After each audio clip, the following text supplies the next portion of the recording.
سے مبارک امیر المومنین خلیفہ اول سیدنا ابو بکر صدیق رضی اللہ تعالی عنہ کا عقیدت و احترام کے ساتھ جامع مسجد مصطفیٰ ولایت آباد میں عرس منعقد کیا گیا جس میں استاذ العلماء مفتی محمد آصف مدنی دامت برکاتہ القدسیہ شان سیدنا صدیق اکبر رضی اللہ تعالی عنہ بیان فرمائیں گے۔ انشاءاللہ وقت مقررہ پر آپ تشریف لے آئیں گے۔ وہ حضرات جو میری آواز سماعت فرما رہے ہیں ان سے التماس ہے کہ وہ جلد جامع مسجد مصطفیٰ ولایت آباد نمبر 1 تشریف لا کر بڑی روحانی اور روحانی محفل میں شریک ہو کر اپنے بڑے کو منور فرمائیں۔ اب باقاعدہ اس محفل کا آغاز قرآن مجید فرقان حمید سے ہوا جاتا ہے۔ مطلب مسجد حاضر کے امام اور نائب خطیب مولانا مفتی محمد عثمان مہروی دامت برکاتہ القدسیہ سے کہ وہ قرآن مجید فرقان حمید کیا ہے مبارکہ تلاوت فرما کر ہمارے قلوب کو منور فرمائیں۔ نعرہ استقبال کیجیے، نعرہ تکبیر، نعرہ تکبیر، نعرہ رسالت، نعرہ حیدری، نعرہ غوثیہ۔ جناب اعوذ باللہ من الشیطان الرجیم،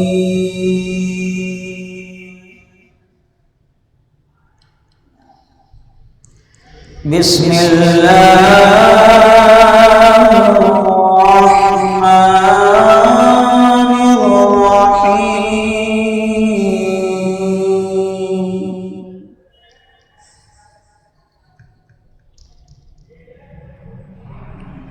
وَإِذَا أُنزِلَتْ سُورَةٌ نَظَرَ بَعْضُهُمْ إِلَى بَعْضٍ هَلْ يَرَاكُم مِّنْ أَحَدٍ ثُمَّ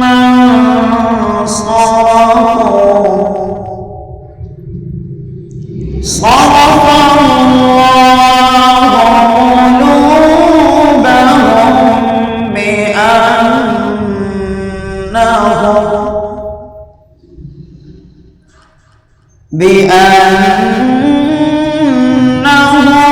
قوم لا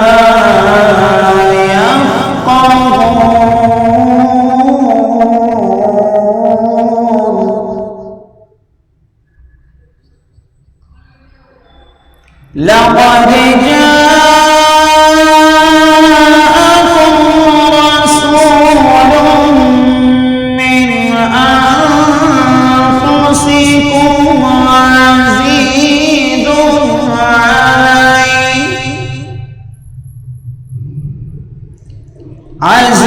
عزيز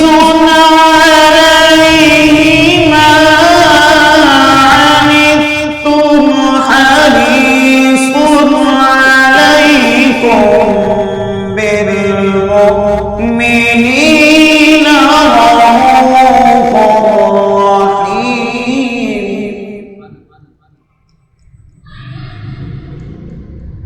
فإن تولوا فقل حسبي الله فإن تولوا فقل حسبي الله لا إله إلا هو عليه توكلت وهو رب العرش العظيم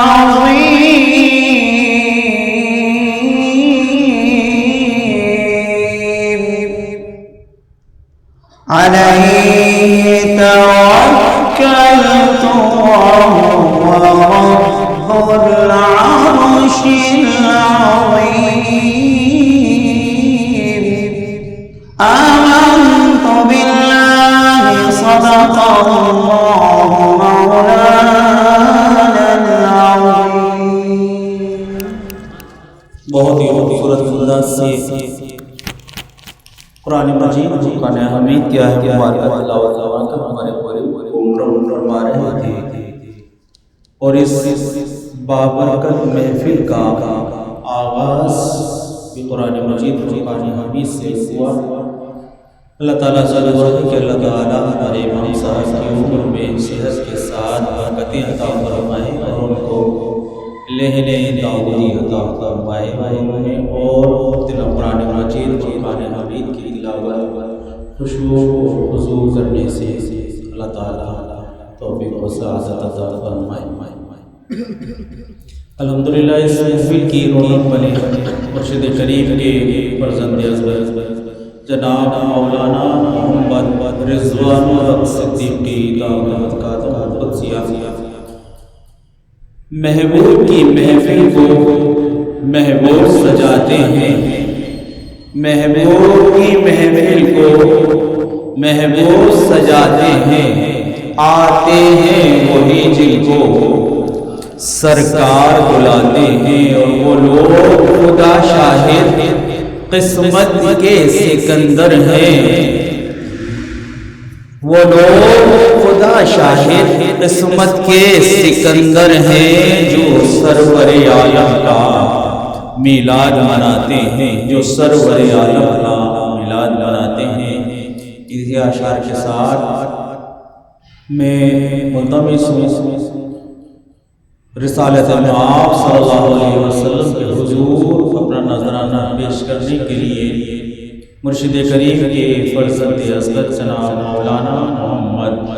رضوان الحق صدیقی دامت برکاتہ القدسیہ سے کہ وہ آئیں اور قرآن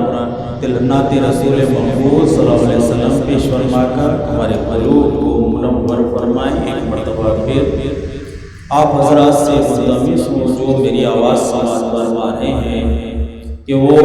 جامع مسجد مصطفیٰ ولایت آباد نمبر 1 میں تشریف لا کر اور اس بابرکت محفل میں شریک ہو کر اپنی عقیدتیں اور محبتیں خلیفہ بلا فصل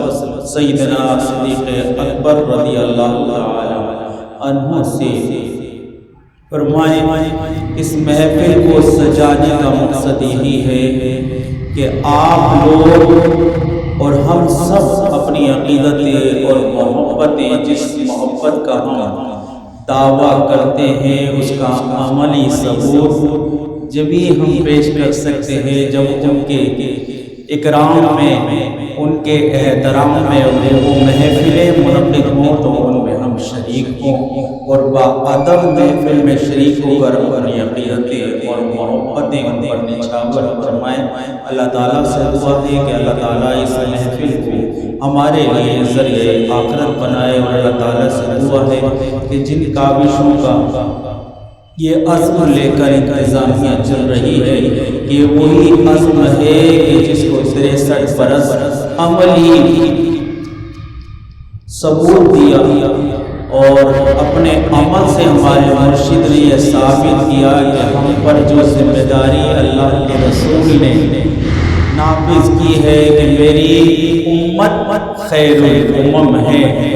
اور میری امت کے علماء میرے جانشین ہیں، کہ اس جانشینی کا ثبوت اس منبر پر حضرت نے 63 برس نبھایا اور ہم سب کو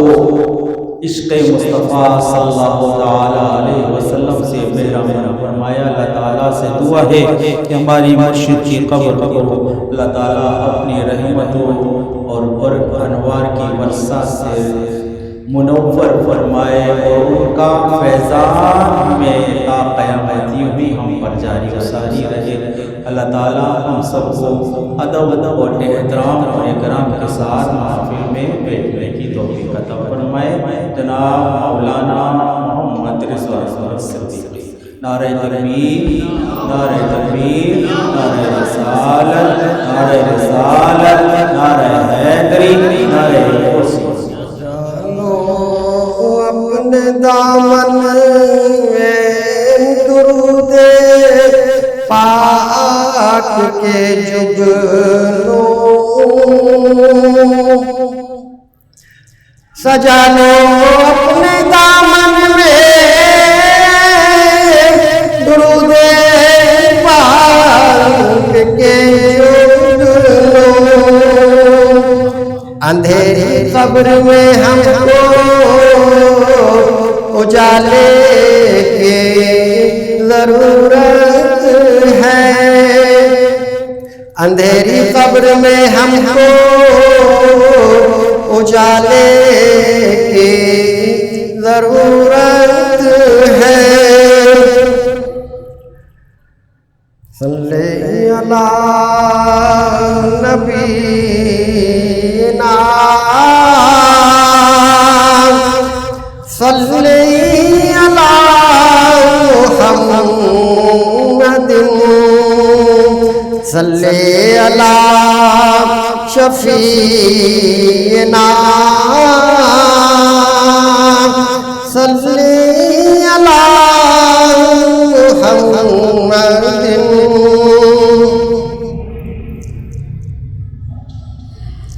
صدیق اکبر کی منقبت پیش خدمت ہے۔ ہم تنور شہ عرش لا ہے صدیق، ہم تنور شہ عرش لا ہے صدیق،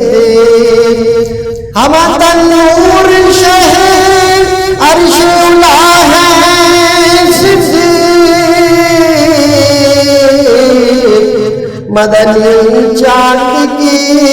تصویر جلا ہے صدیق، مدنی چاند کی تصویر جلا ہے صدیق، محفل حسن میں جلوے کی طرح رہتے تھے، محفل حسن میں جلوے کی طرح رہتے تھے، آج بھی سایہ محبوب خدا ہے صدیق، آج بھی سایہ محبوب خدا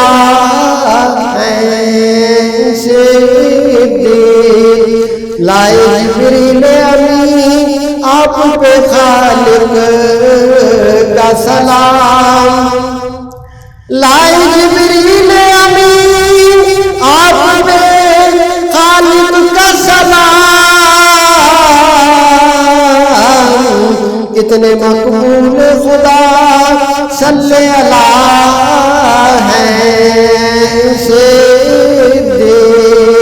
کتنے مقبول خدا صلی اللہ ہیں صدیق، مل گیا عہد نبوت میں امامت کا شرف، مل گیا عہد نبوت میں امامت کا شرف، بس اسی سے یہ سمجھ لیجئے کہ کیا ہے صدیق، بس اسی سے یہ سمجھ لیجئے کہ کیا ہے صدیق، سانپ نے ڈس لیا اور آپ نے جنبش بھی نہ کی، سانپ نے ڈس لیا اور آپ نے جنبش بھی نہ کی، کس قدر خوبر آداب و وفا ہے صدیق، اس قدر خوگر آداب وفا ہے عشق کامل ہو تو کامل ہو محبت ایسی عشق کامل ہو تو کامل ہو محبت ایسی نہ محمد سے جدا صلی اللہ علیہ وسلم نہ محمد سے جدا تھے نہ جدا ہے نہ محمد سے جدا تھے نہ جدا ہے آج تک راز ہے یہ راز یہ کیا ہے آج تک راز ہے یہ راز یہ کیا ہے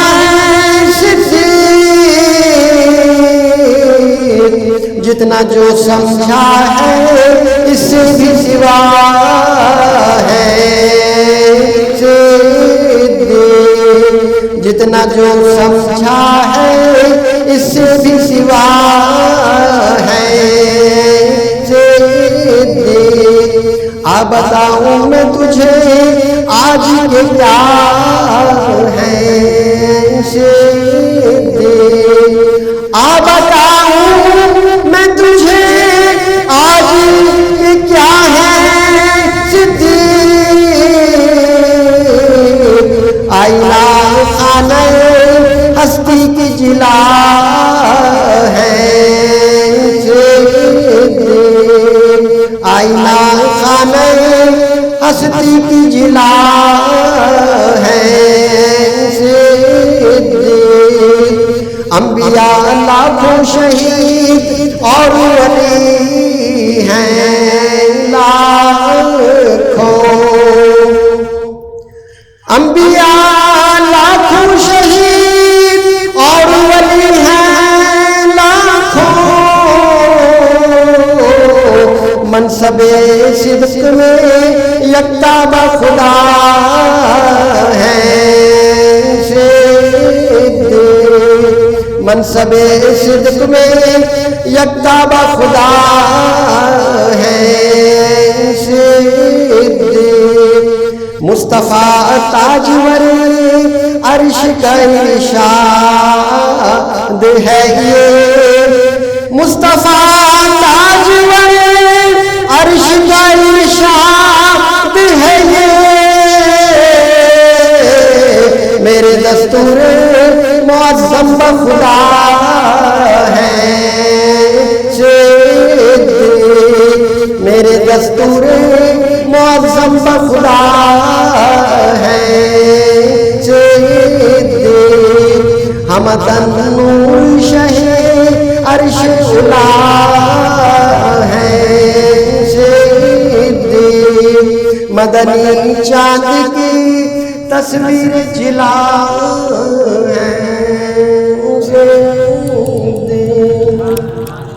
ماشاءاللہ بہت ہی خوبصورت انداز سے رات رسول مقبول صلی اللہ علیہ وسلم پیش فرما رہے تھے مرشد کریم کے فرزند اصغر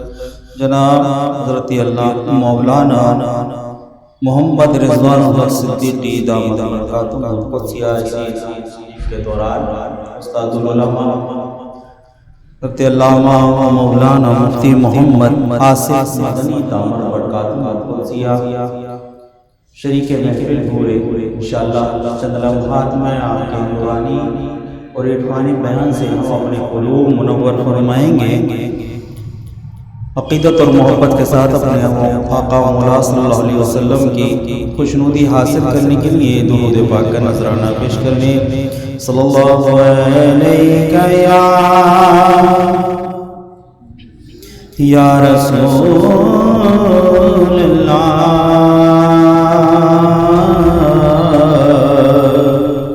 وسلم علیک یا حبیب اللہ دوسرے جس راہ سے وہ سید والا ہو گئے، گزری جس راہ سے وہ سید والا ہو گئے، گزری جس راہ سے وہ سید والا ہو گئے، گزری جس راہ سے وہ سید والا ہو گئے، بن گئے سارے زمین عنبر سارا ہو گئے، رہ گئے سارے زمین عنبر سارا ہو گئے، گزرے جس راہ سے وہ سید والا ہو گئے، رخ انور کی تجلی جو قمر نے دیکھی، رخ انور کی تجلی جو قمر نے دیکھی، رہ گیا وہ صدہ نقش کف پا ہو گئے، رہ گیا وہ صدہ نقش کف پا ہو گئے، گزرے جس راہ سے وہ سید والا ہو گئے، وائے محرومی قسمت کے میں پھر اب کے برس، وائے محرومی قسمت کے میں پھر اب کے برس، رہ گیا زوار مدینہ ہو کر، رہ گیا ہم رہے زوار مدینہ ہو گئے، گزرے جس راہ سے وہ سید والا ہو گئے، ساری زمین عنبر سارا ہو گئے، چمن طیبہ ہے وہ باغ پہ مرغ سدرا، چمن طیبہ ہے وہ باغ کے مرغ سدرا، برسوں چہکے ہیں جہاں بلبل شیدا ہو گئے، جبریل امین کی اس میں تذکرہ لے کر آئے ہیں امام کہ برسوں جبریل امین مدینہ منورہ میں آئے اور حضور صلی اللہ علیہ وسلم پر وحی نازل ہوئی، اور اس طرح وہ آئے اور اس طرح کہہ رہے ہیں، برسوں چہکے ہیں جہاں بلبل شیدا ہو گئے، سرسرے داشت مدینہ کا مگر آیا خیال، سرسرے داشت مدینہ کا مگر آیا خیال، گلشن جو منا بن چاہے دلوا ہو کر گزرے جس راہ سے وہ سید والا ہو کر گئی ساری زمین عنبر سارا ہو گئے گوشے شہ کہتے ہیں فریاد رسی کو ہمیں وعدہ چشم ہے بخشائیں گے گویا ہو گئے وعدہ چشم ہے بخشائیں گے گویا ہو گئے پائشہ پڑے گریا رب تپسی میر سے جب دل بےتاب اڑے حشر میں پارا ہو گئے دل بےتاب اڑے حشر میں پارا ہو گئے گزرے جس راہ سے وہ سید والا ہو کر گئی ساری زمین عنبر سارا ہو گئے ہے امید رضا کو تیری رحمت سے شاہ ہے امید رضا کو تیری رحمت سے شاہ نہ ہو زندانی دو زخ تیرا بندہ ہو کر نہ ہو زندانی دو زخ تیرا بندہ ہو کر گزرے جس راہ سے وہ سید والا ہو گئے رہ گئی ساری زمین عنبر سارا ہو گئے ایک مرتبہ پھر میں آپ تمام اہل محلہ سے استباز گزار ہوں کہ وہ حضرات جو میری آواز سماعت فرما رہے ہیں کہ الحمدللہ محفل میں استاد العلماء حضرت علامہ مولانا مفتی محمد آصف مدنی دامت برکاتہ القدسیہ جلوہ افروز ہو چکے ہیں اور انشاءاللہ کچھ ہی لمحات میں آپ کا نورانی اور روحانی بیان شروع ہو جائے گا۔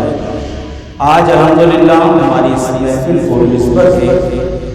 خلیفہ اول سیدنا صدیق اکبر رضی اللہ تعالی عنہ سے کہ آج شان سیدنا صدیق اکبر رضی اللہ تعالی عنہ کے مناقب ان کی سوانح بیان فرما کر ہمارے استاد العلماء ہمارے دلوں کو منور فرمائیں گے۔ وہ حضرات جو حضرت کی گفتگو بہت ہی شوق اور لگن کے ساتھ سماعت فرماتے ہیں اور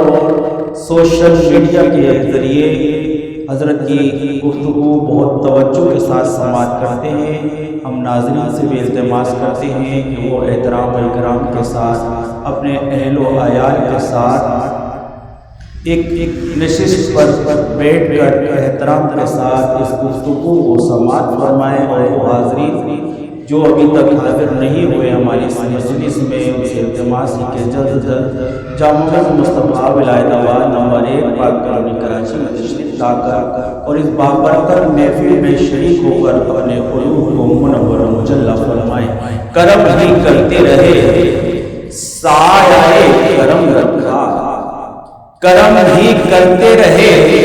سایہ کرم رکھا، کہاں کہاں نہ میرا آپ نے بھرم رکھا،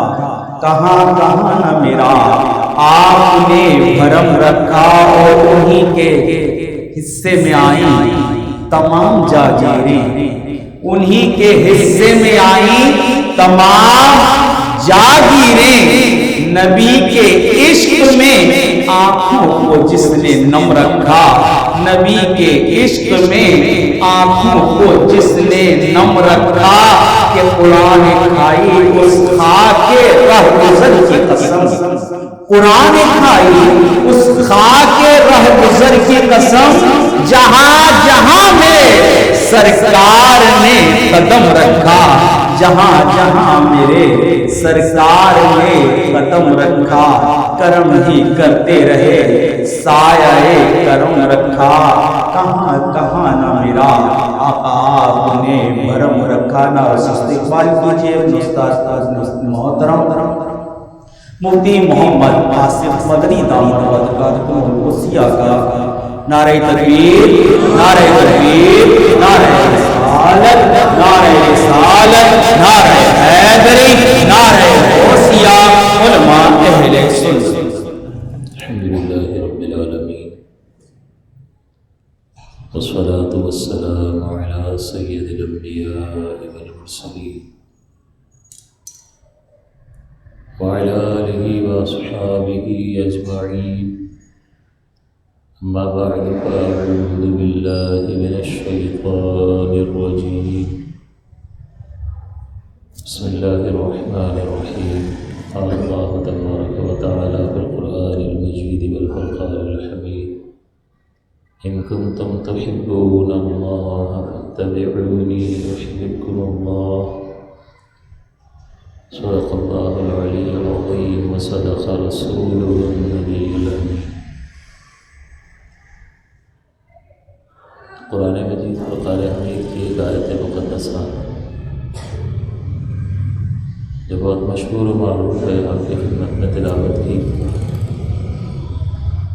اس آیت پاک میں اللہ تعالیٰ نے ارشاد فرمایا، قل ان کنتم تحبون اللہ، اے حبیب کریم صلی اللہ علیہ وسلم آپ فرما دیجیے اگر تم اللہ سے محبت کرتے ہو، یعنی لوگوں سے مخاطب ہو کر یہ فرما دیجیے کہ اگر تم اللہ سے محبت کا دعویٰ کرتے ہو، فاتبعونی تو میری اتباع کرو، یحببکم اللہ میری اتباع کا نتیجہ بھی ظاہر ہوگا کہ اللہ تعالیٰ تمہیں اپنا محبوب بنا دے گا۔ تو کفار جو ہے وہ اللہ کو بھی مانتے تھے، مشرکین، اور اللہ کے ساتھ دیگر بتوں کو بھی شریک کرتے تھے اور اللہ سے محبت کا دعویٰ بھی کرتے تھے۔ تو اللہ تعالیٰ نے حضور علیہ الصلوۃ والسلام پر یہ وحی اتاری کہ آپ ان سے کہیں کہ اگر تم اللہ سے محبت کا دعویٰ کرتے ہو تو یہ محبت کا دعویٰ اسی وقت درست ثابت ہوگا کہ تم میری اتباع اور پیروی کرو، اس لیے کہ میں اللہ کا سچا رسول ہوں، اس نے مجھے بھیجا ہے۔ اگر تم مجھ پر ایمان لاؤ گے تبھی تمہارا اللہ پر ایمان لانا مانا جائے گا،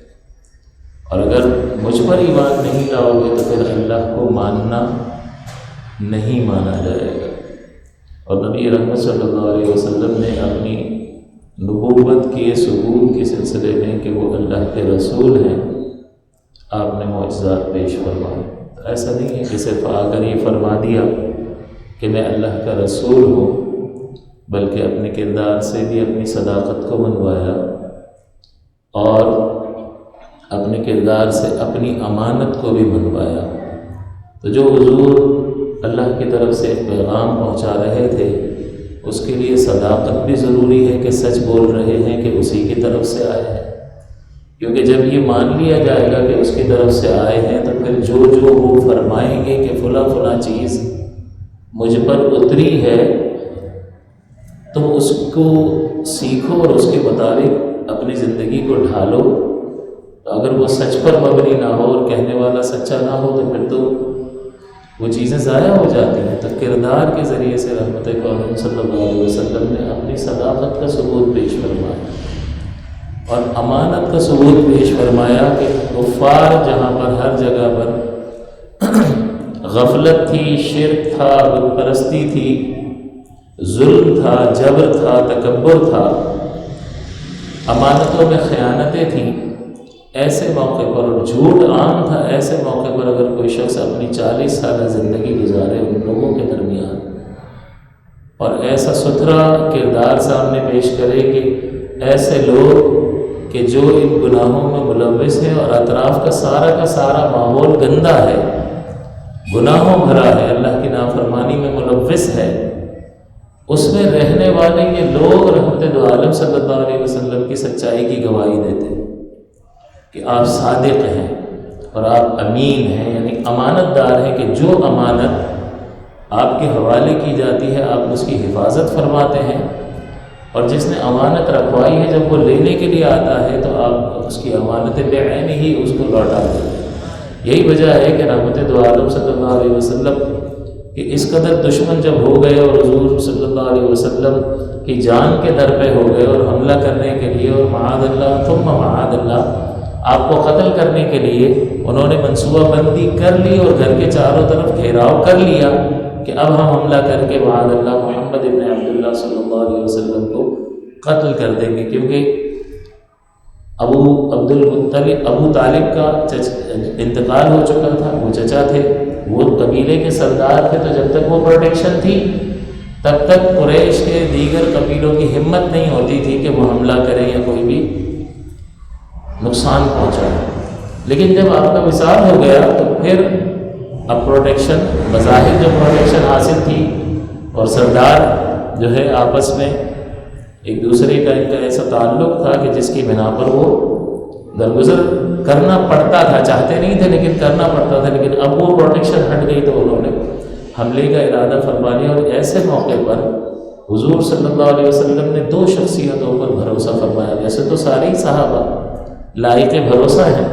لیکن حضور صلی اللہ علیہ وسلم کی نگاہ انتخاب ایسے وقت میں حضرت علی کرم اللہ تعالی وجہہ الکریم اور صدیق اکبر رضی اللہ تعالیٰ عنہ پر پڑتی ہے۔ حضرت علی کو اپنے بستر پر لٹا کر جا رہے ہیں کہ جن کی امانتیں میرے پاس ہیں، صبح ہر ایک کی امانت تو انہیں لوٹانا اور اس کے بعد مدینے کی طرف ہجرت کرانا، کسی اور کے حوالے نہیں کی۔ آپ وہاں حضرت علی کو متعین کر کے دیں۔ اب معلوم ہے کفار حملہ کرنا چاہتے ہیں اور چاروں طرف سے گھر کو گھیرا ہوا ہے، ایسے وقت میں حضور کے بستر پر لیٹنا کتنا خطرناک تھا۔ بس یہ ہے کہ اپنی جان داؤ پر لگانا تھا اور تو کچھ بھی نہیں تھا، اس سے کم پر تو بات ہی نہیں تھی۔ لیکن حضرت علی رضی اللہ تعالیٰ عنہ حضور کے حکم کے مطابق اس بستر پر لیٹ گئے کہ اب اگر گھر میں یہ گھسیں گے حملہ کرنے کے لیے تو ڈائریکٹ حضور کے بستر مبارک کی طرف آئیں گے اور حملہ کر دیں گے، تو جو بھی لیٹا ہوگا وہ تو یہی سمجھیں گے کہ حضور آرام فرما رہے ہیں اور حملہ کر کے شہید کرنا چاہیں گے وہ۔ تو ایسے موقع پر حضور صلی اللہ علیہ وسلم نے یہ امانتیں ان کے سپرد فرمائی، جو دنیاوی عام ایسے ساز و سامان تھا، جو پیسہ تھا، جو لوگوں نے آپ کے پاس رکھوایا ہوا تھا کہ گھروں میں وہ چیزیں محفوظ نہیں ہوتی تھیں، وہ ایسا سیکیورٹی کا انتظام نہیں تھا، اور بعض اوقات بعض لوگوں کو اپنے گھر والوں تک پہ بھروسہ نہیں تھا، تو وہ حضور کے پاس اپنی امانتیں رکھوایا کرتے تھے کہ یہاں سے کہیں نہیں جائے گا۔ تو یہ تو معمولی قسم کی چیزیں تھیں، یعنی مالی اعتبار سے اگرچہ کتنے ہی لاکھوں روپے ہوں، لیکن بہرحال اللہ تعالیٰ کی طرف سے جو حضور پیغام اور ہدایت لے کر آئے اس کے مقابلے میں تو اس کی کوئی اتنی قدر منزلت اور اہمیت نہیں تھی۔ تو اس اہم ترین پیغام کو پہنچانے کے لیے صداقت کی بھی ضرورت اور امانت کی بھی ضرورت ہے کہ جو لائے ہیں جو اللہ نے بھیجا ہے اس سلسلے میں سچ بول رہے ہیں کہ اللہ نے بھیجا ہے، اور جتنا دیا ہے اتنا امانت کے ساتھ اس کو پہنچا رہے ہیں، اس میں کوئی کمی بیشی معاذ اللہ ثم معاذ اللہ نہیں ہوئی، بلکہ حضور صلی اللہ علیہ وسلم نے جان کی بازی لگا کر ہر کوشش فرما کر کہ میں لوگوں کی کمرے پکڑ پکڑ کر کھینچتا ہوں، لوگ پھر بھی جہنم کی طرف جاتے ہیں۔ اس قدر حضور صلی اللہ علیہ وسلم کی جد و جہد تھی، اور آپ کی قبر مبارک گویا کہ اس رسالت کے بوجھ سے جھکی چلی جا رہی ہے۔ اور رفعنا لک ذکرک، وہ اللہ تعالیٰ نے فرمایا ووضعنا عنک وزرک، کہ ہم نے آپ کے کندھے سے، آپ کی پیٹھ سے بوجھ کو ہٹا دیا، الذی انقض ظہرک، جس نے آپ کی پیٹھ کو جھکا رکھا تھا۔ اتنی بڑی رسالت، اتنی بڑی دعوت، آفاقی دعوت، پوری دنیا کے لوگوں کو اللہ کا پیغام پہنچانے کی دعوت، افراد تیار کر کے چھوڑ کر جانا کہ آگے یہ سلسلہ جاری رہے، کوئی عام کام ہوتا؟ ساری زندگیاں اس میں لگ جاتی ہیں۔ تو حضور صلی اللہ علیہ وسلم کی ذات مقدس کہ جو اللہ کے پیارے حبیب ہیں، انہوں نے اپنی یہ حیثیت معجزات کے ذریعے سے بنوائی، اور سب سے پہلا آپ کا معجزہ کیا تھا؟ آپ کا مبارک کردار، آپ کا صادق ہونا، آپ کا امین ہونا۔ ہاں جب وقت آیا ہے، ان لوگوں نے مطالبہ کیا ہے تو چاند کے 2 ٹکڑے بھی فرمائے، اور انگلیوں سے چشمے بھی جاری فرمائے، اور درخت کو اشارہ فرمایا تو وہ بھی اپنی جڑوں سمیت آپ کے پاس حاضر ہوا اور آپ کی رسالت کی گواہی دی۔ اسی طرح سے پتھر بھی دریا میں تیرتا ہوا آیا اور آپ کی رسالت کی گواہی دی۔ اسی طرح میرے آقا صلی اللہ علیہ وسلم نے، ایک صحابی ان کی تلوار جنگ میں ٹوٹ گئی تو وہ حضور کے پاس آ گئے جنگ میں سے نکل کر کے، حضور تلوار ٹوٹ گئی اب کیا کروں؟ تو حضور نے ایک ٹہنی اٹھا کر دے دی، جاؤ اس سے لڑو، اور حضور کو ٹہنی دینا تھا اور وہی تلوار بن گئی، اور وہ اس سے لڑتے رہے حتیٰ کہ حضور کے وصال مبارک کے بعد بھی وہ جب بھی جنگ میں جاتے تو اسی تلوار کو لے جایا کرتے، اور کئی جنگیں آپ نے اس تلوار کے ذریعے سے لڑی۔ تو جب ضرورت پڑی تو حضور علیہ الصلوۃ والسلام نے دیگر معجزات کے ذریعے سے بھی، جو عقل کو حیران کر دینے والے تھے، جو میں اور آپ ایسی چیزیں نہیں کر کے دکھا سکتے، اسی کو معجزہ کہتے ہیں، اور ان معجزات کے ذریعے سے اپنے اس قول مبارک کو، اپنی اس حیثیت کو بنوایا کہ میں اللہ کا رسول ہوں۔ لیکن سب سے پہلے اپنے کردار مبارک کو پیش فرمایا، اپنی صداقت کو اور اپنی دیانت کو اور اپنی ایمانداری کو۔ یہی وجہ ہے کہ امتی جب حضور کے دین کو آگے پہنچائے گا اور اس ذمہ داری کو ادا کرے گا تو وہ تو معجزات نہیں دکھا سکتا۔ اب مجھ جیسے کمتر لوگ کیا معجزہ دکھائیں گے، کیا کرامت دکھائیں گے؟ لیکن حضور کی پہلی دعوت ہمیں کیا سبق دے رہی ہے؟ کہ سب کو جمع کر کے فرمایا کہ اس پہاڑ کے پیچھے ایک لشکر ہے جو تم پر حملہ آور ہونا چاہتا ہے، اگر میں یہ خبر دوں تم نے نہیں دیکھا مان لو گے؟ ان سب نے کہا ہاں آپ صادق ہیں، آپ امین ہیں۔ تو دیکھا نہیں ہے، کردار پہ بھروسہ کر کے کہ اگر آپ کہیں گے ایسا ہے تو ہم یقین کر لیں گے کہ ہاں ایسا ہی ہے۔ تو پہلے ایک حجت قائم فرمائی، ایک دلیل قائم فرمائی رحمت دو عالم صلی اللہ علیہ وسلم نے، اور اس کے بعد فرمایا کہ پھر میں ہی کہتا ہوں کہ اس کائنات کا خالق ایک ہی ہے، تم نے نہیں دیکھا، میں صادق اور امین خبر دے رہا ہوں، میری خبر پر یقین کرو اور ذات بارہ صفات پر ایمان کرو۔ تو اپنے کردار کو پیش کیا۔ لہٰذا آج اگر کوئی حضور کا پیغام، اللہ کے دین کا پیغام لوگوں تک پہنچاتا ہے تو سب سے بڑا معجزہ اور سب سے بڑی کرامت جو ہے اس کا کردار ہوگا، جو لوگوں کو دین کی طرف مائل کرنے کا سبب اور ذریعہ بنے۔ الاستقامۃ فوق الکرامہ، بزرگوں نے ذکر فرمایا ہے کہ ہمیشگی، کسی عمل پر ہمیشگی اختیار کرنا جو ہے یہ کرامت سے بڑھ کر ہے۔ ایک شخص جو ہے ایک بزرگ کے ساتھ جو ہے وہ کامل پیر کی تلاش میں وہ نکلا، اور ایک بزرگ مل گئے اور ان کے ساتھ اچھا خاصا 10-12 برس کا وقت گزارا، اور خدمت کرنے کے بعد ایک وقت آیا کہ اس نے کہا حضرت مجھے اجازت دیجیے، میں یہاں سے جانا چاہتا ہوں۔ تو آپ نے پوچھا کہ خیریت ہے، جا رہے ہو؟ کیوں جا رہے ہو؟ کہا میں نے کامل پیر کی تلاش میں آپ کے ساتھ اتنے برس گزار دیے، تو کامل پیر کی تلاش میں تھا، لیکن میں نے اتنے عرصے میں اتنا عرصہ آپ کے ساتھ گزارا، آپ کی کوئی ایک کرامت میں نے نہیں دیکھی۔ تو آپ نے فرمایا کہ کیا تو نے کبھی ہمارے کردار میں، ہمارے عمل میں اللہ کی کوئی نافرمانی دیکھی؟ اس نے کہا کبھی بھی نہیں. کہ یہ کرامت سے بڑھ کر ہے کہ کسی عمل پر ہمیشگی کا اختیار کرنا. انسان بعض اوقات کمزور بھی پڑتا ہے، وہ تھکتا بھی ہے، وہ بیمار بھی ہوتا ہے، لیکن اللہ کی فرمانبرداری کے لیے اس کے اندر اتنی قوت اور طاقت ہوتی ہے کہ وہ ہر کمزوری پر غالب آ کر اس کا عمل ایک طرز کا آپ کو نظر آئے گا. اس کے چہرے پر اطمینان آپ کو نظر آئے گا کہ دنیا میں غم اس کے ساتھ نہیں ہے، لیکن جب بھی آپ اس کے چہرے کو دیکھیں گے تو وہ تر و تازہ نظر آ رہا ہوگا اور آپ کو محسوس ہوگا کہ یار اس کو کوئی غم نہیں ہے. وہ اس لیے نہیں ہوتا، غم ہوتا ہے، تکلیفیں ہوتی ہیں، یہ دارالابتلاء ہے، اور مومن مبتلا کیا جاتا ہے، مومن کو آزمائشوں میں ڈالا جاتا ہے، لیکن وہ اللہ کے رضا پر ایسا کامل یقین رکھتا ہے کہ وہ مطمئن ہے. اب چاہے پہلے بھی بیان ہو چکے، چاہے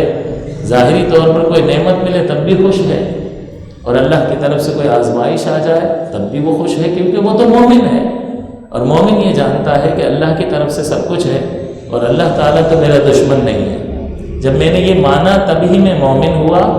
اور میں مومن ہوا تو پھر اب کیا غم کہ وہ میرے کاسے میں اگر کچھ ڈال دے تب بھی رحمت ہے، اور نہ ڈالے میرا کاسا خالی چھوڑ دے تب بھی اس کا کرم اور اس کا فضل ہے کہ وہ مجھے کمال ہی پر پہنچانے کا ارادہ رکھتا ہے. تو اس لیے اللہ کے پیارے حبیب صلی اللہ علیہ وسلم یہ دین کامل لے کر آئے. اور بعض اوقات ہم یہ دیکھتے ہیں کہ اتنی غفلت ہم پر طاری ہو جاتی ہے کہ مہر لگ جاتی ہے دلوں پر. آپ کچھ بھی سمجھاتے رہیں لوگوں پر اثر نہیں ہوتا. آج میں نے ایک جنازہ پڑھا، 17 سال کا لڑکا تھا اور اس کا حادثے میں انتقال ہو گیا. اب ظہر کا وقت ہے، نماز ہو رہی ہے، لوگ نماز جنازہ میں شرکت کے لیے آئے ہوئے ہیں اطراف میں. نماز چل رہی ہے لیکن جو جنازے میں شرکت کے لیے کثیر افراد موجود ہیں ان کو نماز نہیں پڑھنی ہے، تو وہ باہر ہی بیٹھے ہوئے. اب ہم کسی سے بدگمانی نہیں کر سکتے، بدگمانی حرام ہے کہ بھئی ہو سکتا ہے وہ بعد میں جا کے پڑھنی ہو، انہیں جماعت سے نہ پڑھنی ہو. ویسے تو جماعت واجب تھی، ہو سکتا ہے انہوں نے کوئی ارادہ کیا ہو کہ بھئی 2 بجے والی پڑھ لیں گے، تو کسی مسلمان پر بدگمانی کرنا حرام ہوتا ہے. لیکن اکثر یہ دیکھا جاتا ہے کہ اللہ کی توفیق کا ہاتھ جو ہے وہ اڑ جاتا ہے.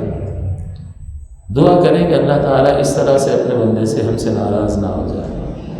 کہ جب دلوں پر مہر لگ جاتی ہے تو پھر کوئی بھی بات اثر کرتی ہی نہیں. آپ اس کو قرآن سنائیں، اس کو حدیث سنائیں، واقعات سنائیں،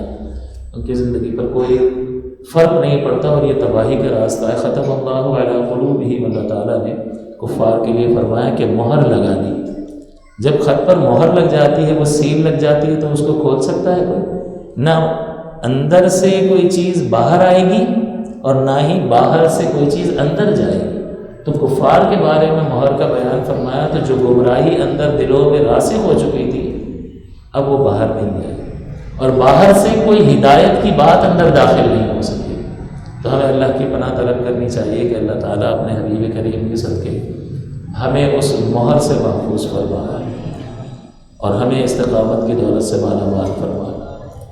آیت مقدسہ جو آپ کی خدمت میں تلاوت کی کہ اگر تم اللہ سے محبت کا دعویٰ کرتے ہو تو میری اتباع کرو، اور میری اتباع کرنے کے لیے مجھ پر ایمان لانا سب سے پہلے ضروری ہے. اور حضور نے اپنے رسول ہونے کی گواہی معجزات کے ذریعے سے پیش کر دی، نہ صرف اپنے کردار کے ذریعے سے بلکہ عجیب و غریب معاملات کا اظہار آپ کی ذات پاک سے ہوا، اور لوگوں نے اپنی نظروں سے دیکھا، اور بہت سارے لوگوں کے ایمان کا وہ سبب اور ذریعہ بنا. تو میری اتباع کرو تو اللہ تمہیں اپنا محبوب بنا دے گا. تو یہاں تو تم یہ دعویٰ کر رہے ہو کہ اللہ سے ہم محبت کرتے ہیں. اللہ سے محبت کا دعویٰ بغیر اتباع رسول کے پورا نہیں ہو سکتا. یہ کفار سے کہا جا رہا ہے، لیکن عمومی خطاب ہے نا، قرآن کی تعلیمات ہر ایک کے لیے ہیں. تو ہم اب غور کریں کہ اتباع کہتے ہیں محبت کے ساتھ کسی کی پیروی کرنے کو، اور اطاعت جو ہے وہ کسی کی بات ماننے کو کہتے ہیں. تو آپ نے یہ سنا ہوگا کہ اللہ تعالیٰ کے ساتھ جو ہے اطیعوا اللہ و اطیعوا الرسول، اطاعت کا لفظ آتا. اللہ کی اطاعت کرو اور اس کے رسول کی اطاعت کرو. یعنی اللہ کی بات مانو اور اس کے رسول کی بات مانو، ٹھیک ہے، لیکن اتباع کا صیغہ اور لفظ جو ہے وہ اللہ کے ساتھ استعمال نہیں ہو سکتا، کیونکہ اتباع کا مطلب ہوتا ہے کہ دیکھتے جاؤ اور محبت سے نقل اتارتے جاؤ، اور اللہ تعالیٰ کو تو ہم دیکھ ہی نہیں سکتے، تو اللہ تعالیٰ کی اتباع نہیں کر سکتے۔ اللہ تعالیٰ کی اطاعت ہوگی، اور اطاعت قول میں ہوتی ہے کہ اس طرف سے جو قول آئے، جو حکم آئے اس کے مطابق بندہ عمل کرے، اس کو اطاعت کہا جاتا ہے۔ تو فاتبعونی کا مطلب یہ ہے کہ مجھے دیکھتے جاؤ اور میری پیروی کرتے چلے جاؤ۔ تو سب سے پہلے ایمان ہے اور اس کے بعد اطاعت ہے، اور جب اتباع کامل ہوگی تو ہمارا یہ دعویٰ درست ہوگا کہ ہم اللہ سے محبت کرتے ہیں۔ ہر ایک شخص کہتا ہے اللہ سے محبت بالکل کس کو نہیں ہے، ہر ایک کو ہے، وہ ہمارا خالق ہے، ہمارا مالک ہے، ہم پر ہزارہ اس نے احسانات فرمائے ہیں اور فرماتا چلا جا رہا ہے۔ اگر اس کو اپنی تائید غیبی ہم سے اٹھا لے تو ایک لمحہ ہمارے لیے سکون کا گزارنا مشکل ہے، اس کی تائید کے بغیر تو کچھ نہیں ہو سکتا، یہ سانس بھی آ جا نہیں سکتی، تو وہ کریم کرم فرماتا ہی رہتا ہے۔ تو بالکل وہ ہمارا رب ہے اور ہمیں اس سے محبت ہے، جس کے انعامات کی بندہ قدر کرتا ہے، اس کے نعمتوں کا اس کو احساس ہوتا ہے تو اس سے محبت ہوتی ہے۔ لیکن یہ محبت جو ہے پایا و ثبوت تک کب پہنچے گی؟ یہ اس وقت پہنچے گی، انتہائی کمال پر اس وقت پہنچے گی کہ اس محبوب کی جس کی محبت کا دعویٰ کیا جا رہا ہے اس کی بات کو مانا جائے، اور اس کی بات کو کیسے مانا جائے گا، اس کی بات ہم تک پہنچے گی کیسے؟ وہ اللہ کے پیارے حبیب کے ذریعے سے پہنچے گی۔ اس کا مطلب یہ ہے کہ اللہ کے رسول سے تعلق کو جوڑنا، اللہ کے رسول کی تعلیمات سے اپنے آپ کو جوڑ لینا، یہ انسان کے لیے فلاح اور کامرانی کا سبب ہے، اور حضور کی اتباع اور اطاعت ہی میں اللہ تبارک و تعالیٰ کا محبوب ہونے کا، یعنی ہمارا جو دعویٰ ہے وہ اسی صورت میں ثابت ہوگا۔ اور جب ہم کامل اتباع کریں گے تو اس کامل اتباع کی صورت میں پھر اللہ کا انعام آئے گا، یحببکم اللہ، کہ اگر تم اللہ سے محبت کا دعویٰ کرتے ہو تو میری اتباع کرو، نتیجہ یہ نکلے گا کہ اللہ تعالیٰ تمہیں اپنا محبوب بنا دے۔ تو حضور علیہ الصلوۃ والسلام کی اطاعت اور اتباع جو ہے وہ اللہ کا محبوب بناتی ہے۔ آج ہم صدیق اکبر رضی اللہ تعالیٰ عنہ کی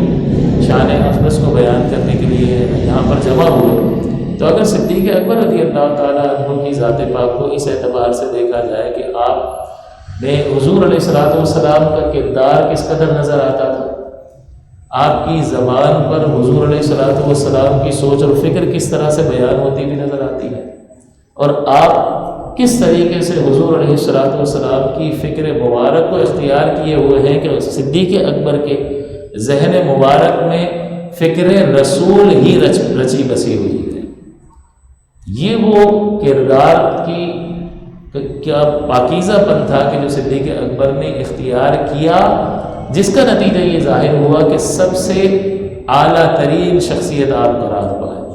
اور زبان رسالت صلی اللہ علیہ وسلم سے آپ کو یہ حدیث سنائی گئی کہ سب سے افضل انبیاء کے بعد اور ملائکہ میں رسولوں کے بعد، یعنی جبرائیل، میکائیل، اسرافیل اور اسرائیل علیہ السلام، ان کے بعد تمام مخلوق میں افضل ترین شخصیت صدیق اکبر رضی اللہ تعالیٰ۔ ایسا مرتبہ، ایسا مقام، اور صحابہ کرام کے بارے میں فرمایا کہ صحابی کا نجوم بِأَيِّهِمْ اقْتَدَيْتُمْ اهْتَدَيْتُمْ، کہ میرے صحابہ ستاروں کی مانند ہیں، تو جس کی پیروی کرو گے ہدایت پا جاؤ گے۔ ایسی سند کس کو حاصل ہوئی ہے کہ آنکھیں بند کر کے حضور کے صحابہ کے پیچھے چلو تم ہدایت پا جاؤ گے۔ اس کا مطلب یہ ہے کہ صحابی جو ہے وہ حضور کے تعلیمات سے سر منہ انحراف کر ہی نہیں سکتا ہے۔ اگر وہ اس کی آپ صحابی کی زندگی کو دیکھو گے تو آپ کو رحمت دو عالم صلی اللہ علیہ وسلم کی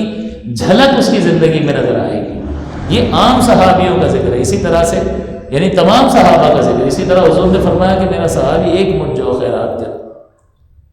اور دیگر صحابہ بہت دیگر یعنی امت کے افراد جو ہے بہت پہاڑ کے برابر سونا خیرات کریں تب بھی وہ سونا میرے صحابی کے ایک مٹھ جو خیرات کیے ہوئے کے برابر نہیں ہو سکتا۔ یہ تمام صحابہ کا مرتبہ ہے، اور اس میں حضور کثرت کو بیان فرما رہے ہیں کہ مقصد بیان کرنے کا احد پہاڑ اور سونا، اس کا ذکر کرنے کا مقصد کیا؟ اتنا سونا تو کسی کے پاس، انڈیویجول کے پاس، اکیلے آدمی کے پاس تو ہوتا بھی نہیں ہے۔ حضور کا مقصد یہ ہے کہ ان کے بعد آنے والا جو کچھ بھی کر لے، کوئی غوث، کوئی قطب، کوئی ابدال کس بھی درجے مرتبے پر فائز ہو جائے، وہ صحابی کے مرتبے کو نہیں پہنچ سکتا۔ اور حضور کی زبان اقدس سے صدیق اکبر رضی اللہ تعالی عنہ کے لیے افضل البشر ہونے کی نوید ہمیں سنائی جا رہی ہے۔ تو اتنے پاکیزہ افراد میں جس کی شان اس قدر بلند ہو کہ انبیاء اور ملائکہ رسل کے بعد سب سے زیادہ افضل ہو، اللہ تبارک و تعالیٰ کا کس قدر محبوب ہوگا۔ تو یہ درجے مرتبے یوں ہی تو نہیں مل جاتے۔ فاتبعونی کی جیتی جاگتی اگر کوئی تصویر نظر آتا ہوگا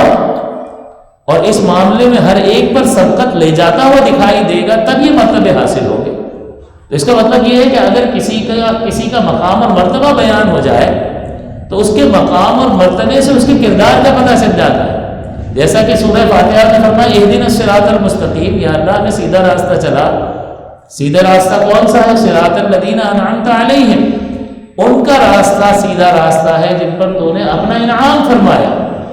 تو اس کا مطلب یہ ہے کہ ہم جس بندے پر انعام دیکھیں گے، انعام دیکھ کر یہ کہیں گے کہ یہ سیدھے راستے پر ہے۔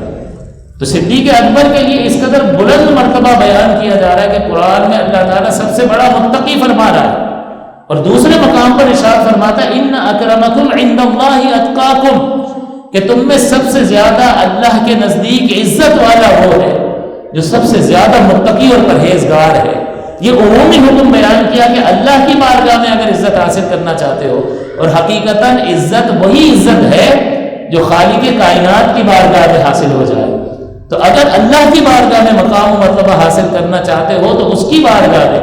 عزت، تکریم اور مقام اور مرتبہ اسی شخص کو حاصل ہے جو اللہ کی بارگاہ میں زیادہ متقی اور پرہیزگار ہے۔ اور صدیق اکبر کے مال خرچ کرنے پر فرماتا ہے وَسَيُجَنَّبُهَا الْأَتْقَى، اتقا کا مطلب سب سے زیادہ متقی اور پرہیزگار۔ تو اللہ تعالیٰ نے ایک عمومی حکم بیان فرمایا کہ اللہ کی بارگاہ میں اس کی سب سے زیادہ عزت ہے جو سب سے زیادہ، جو تم لوگوں میں زیادہ متقی ہے، اور سب سے زیادہ متقی ابو بکر ہے۔ یہ قرآن بیان کر رہا ہے وَسَيُجَنَّبُهَا الْأَتْقَى، کہ عنقریب وہ سب سے زیادہ پرہیزگار جہنم سے بہت دور کر دیا جائے گا۔ الذی یؤتی مالہ یتزکیٰ، کہ جو اپنا مال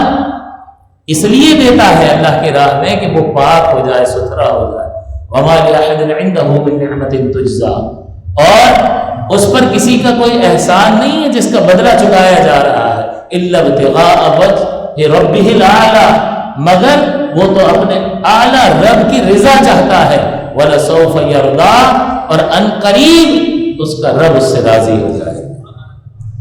تو اللہ تعالیٰ نے جب یہ انعام عطا فرمایا تو اس انعام کو دیکھ کر جانو کہ صدیق اکبر میں اتباع رسول کس درجے کی ہوگی، کیونکہ اللہ کا محبوب تو وہی بنتا ہے جو اتباع کرتا ہے، اور سب سے بڑا محبوب اور مخلوق میں سب سے بڑا مرتبہ جس کو دے دیا جائے، تو اس کا مطلب یہ انعام ہمیں یہ بتا رہا ہے کہ صدیق اکبر کا درجہ مرتبہ سب سے زیادہ ہے۔ تو اس انعام پر غور کریں کہ اللہ تعالیٰ نے اپنے اس بندہ خاص کو اس قدر نوازا، اور یوں ہی تو نہیں نوازا۔ اتباع رسول کیا تھی کہ بالکل حضور علیہ الصلوۃ والسلام کی ایک طرف ذات رکھ لیں، اور اس کا عکس اگر کسی چیز میں دیکھنا ہو تو صدیق اکبر میں نظر آئے گا۔ گویا کہ حضور علیہ الصلوۃ والسلام کی ذات ایک آئینہ ہے، اور اس میں ابو بکر ہی نظر آتے ہیں۔ تو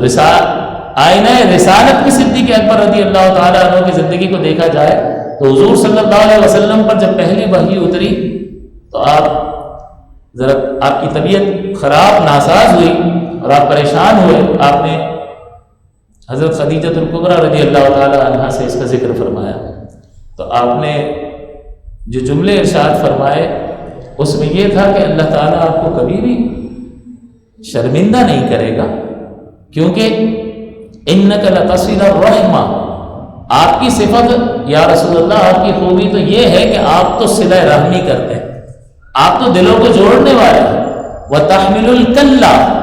اور لوگوں کا بوجھ اپنے کندھوں پر اٹھانے والے ہیں، وتکسب المعدوم، اور آپ جن لوگوں کے پاس مال نہیں ہوتا ان کو مال دینے والے ہیں، وتقری الضیف، اور آپ تو مہمان نوازی کرنے والے ہیں، وتعین علی نوائب الحق، اور مصیبت زدہ لوگوں کی مصیبت میں مدد کرنے والے ہیں۔ تو حضرت خدیجہ کبریٰ رضی اللہ تعالیٰ عنہا نے حضور علیہ الصلوۃ والسلام کے اس پہلی وحی کے موقع پر جو آپ کی طبیعت ناساز ہوئی، اس موقع پر آپ کی یہ 5 خوبیاں ذکر فرمائیں۔ یہ حضور علیہ الصلوۃ والسلام کی صفات مبارک تھی جو خدیجہ الکبریٰ حضور کی ذات بالا صفات میں دیکھ رہی ہے۔ اب ہوا یہ کہ کفار نے بہت ظلم و ستم کرنا شروع کر دیا، تو حضور نے فرمایا ابو بکر حبشہ کو ہجرت کر جاؤ، اس لیے کہ حبشہ جو ہے وہاں مکے والوں کا کاروبار چلتا رہتا تھا اور آنا جانا لگا رہتا تھا، اور وہاں کا بادشاہ جو ہے وہ مسلمان لوگوں کے لیے بہت نرم مزاج تھا، تو یہ عادی تھے اس سفر کے، اور وہاں پر رہنے میں کوئی پرابلم اور مسئلہ نہیں تھا۔ تو حضور نے فرمایا کہ وہاں ہجرت کر جاؤ تاکہ کفار کے ظلم و ستم سے تم بچ جاؤ۔ تو صدیق اکبر جو ہے ہجرت کے ارادے سے نکلے ہیں، اور ایک مقام پر آپ پہنچے تو وہاں ابن دعینہ جو ہے وہ مل گیا آپ کو راستے میں، بڑا سردار تھا یہ، اور اس نے کہا ابو بکر کہاں کا ارادہ ہے؟ تو آپ نے فرمایا کہ میں مکہ چھوڑ کر جا رہا ہوں۔ تو فرمایا کہ آپ جیسا آدمی انک لا تخرج ولا تخرج، کہ آپ جیسا آدمی تو اسے مکے سے نہ تو اسے خود نکلنا چاہیے اور نہ اسے نکالا جانا چاہیے۔ اور اب اس نے کیوں ایسا ہے، صدیق اکبر سے یہ ایک مشرک ایسی بات کیوں کر رہا ہے؟ اس کا مطلب وہ پاکیزہ کردار کو دیکھ رہا ہے کہ آپ جیسے آدمی کو ہم کہاں پھر ڈھونڈنے جائیں گے، ایسا شخص مکے سے رخصت ہونا چاہیے، نہ بلکہ آپ کو نہ جانا بھی نہیں چاہیے، اور کسی کو یہ جرت نہیں ہونی چاہیے کہ آپ کو وہاں سے نکالے، اگر نکالے گا تو اپنا بہت بڑا نقصان کرے گا۔ اور پھر اس نے صدیق اکبر کی خوبیاں گنوانا شروع کی اور کہا کہ انک لتصل الرحم،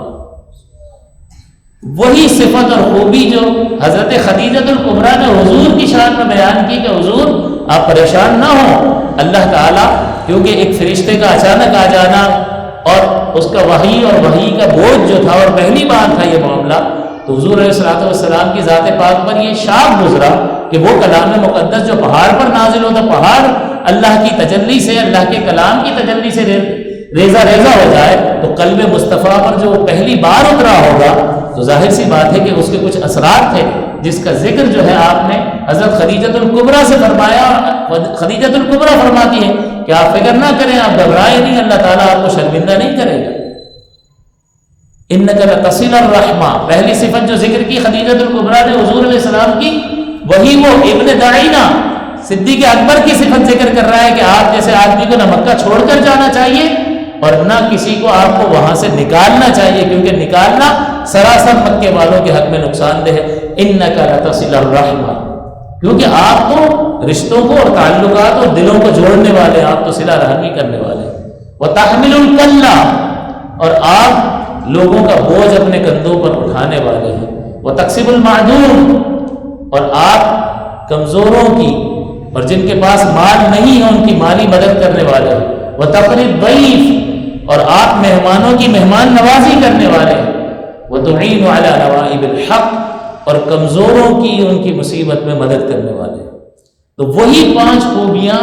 جو حضرت خدیجہ الکبریٰ نے رحمت دو عالم صلی اللہ علیہ وسلم کے لیے بیان فرمائی، بعینہ ہی ایک مشرک صدیق اکبر میں خوبیاں دیکھ رہا ہے۔ اس کا مطلب یہ ہے کہ صدیق اکبر کی ذات والا صفات گویا کہ اس طرح تھی کہ حضور علیہ الصلوۃ والسلام کی ذات پاک کا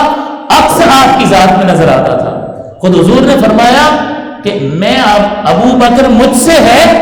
اور میں ابو بکر سے ہوں۔ مطلب کیا ہے؟ ابو بکر مجھ سے ہے، اس کا مطلب کیا ہے کہ ابو بکر کے پاس جو کچھ بھی ہے اوصاف اور کمالات اور جو کچھ روحانیت اور صفائے قلب سے حاصل ہے وہ اس نے مجھ سے حاصل کی ہے،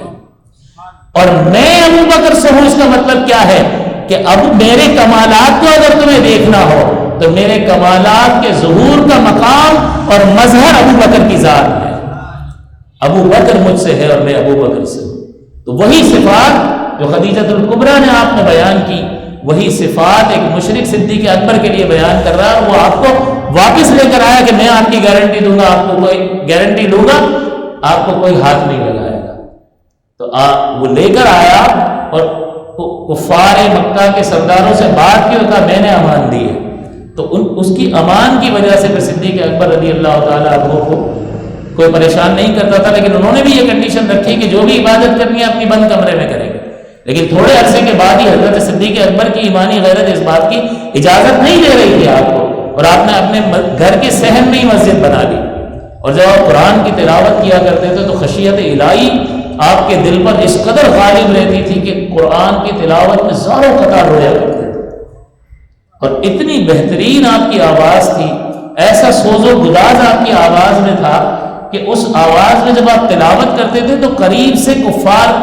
اور مشرکین مکہ کی عورتیں اور ان کے بچے بڑی دل لگی کے ساتھ، بڑی توجہ کے ساتھ اس کلام کو سنتے تھے.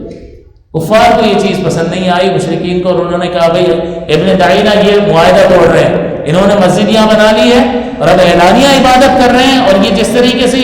یہ قرآن پڑھ رہے ہوتے ہیں اس سے ہمیں یہ اندیشہ ہے کہ ہمارے گھر والے اور ہمارے بچے جو ہے معاذ اللہ اس فتنے میں مبتلا ہو جائیں گے. ان کے نزدیک تو یہ بہرحال یہی تھا. تو پھر انہوں نے سختیاں شروع کی اور ابن دعینہ نے پھر ہاتھ اٹھا لیے کہ بھئی یا تو اس معاہدے کو پورا کریں یا پھر میں اب ان لوگوں کا مقابلہ نہیں کر سکوں گا کہ اگر آپ اس طریقے سے اعلانیہ طور پر عبادات کریں گے تو پھر میں آپ کا ساتھ چھوڑتا ہوں. صدیق اکبر نے کہا میرا مدد کرنے والا میرا اللہ ہے، مجھے تمہاری مدد کی کوئی حاجت نہیں. اور پھر ظاہر سی بات ہے کہ پھر کفار کے ظلم و ستم بھی آپ کو برداشت کرنے پڑے. اسی طرح سے جب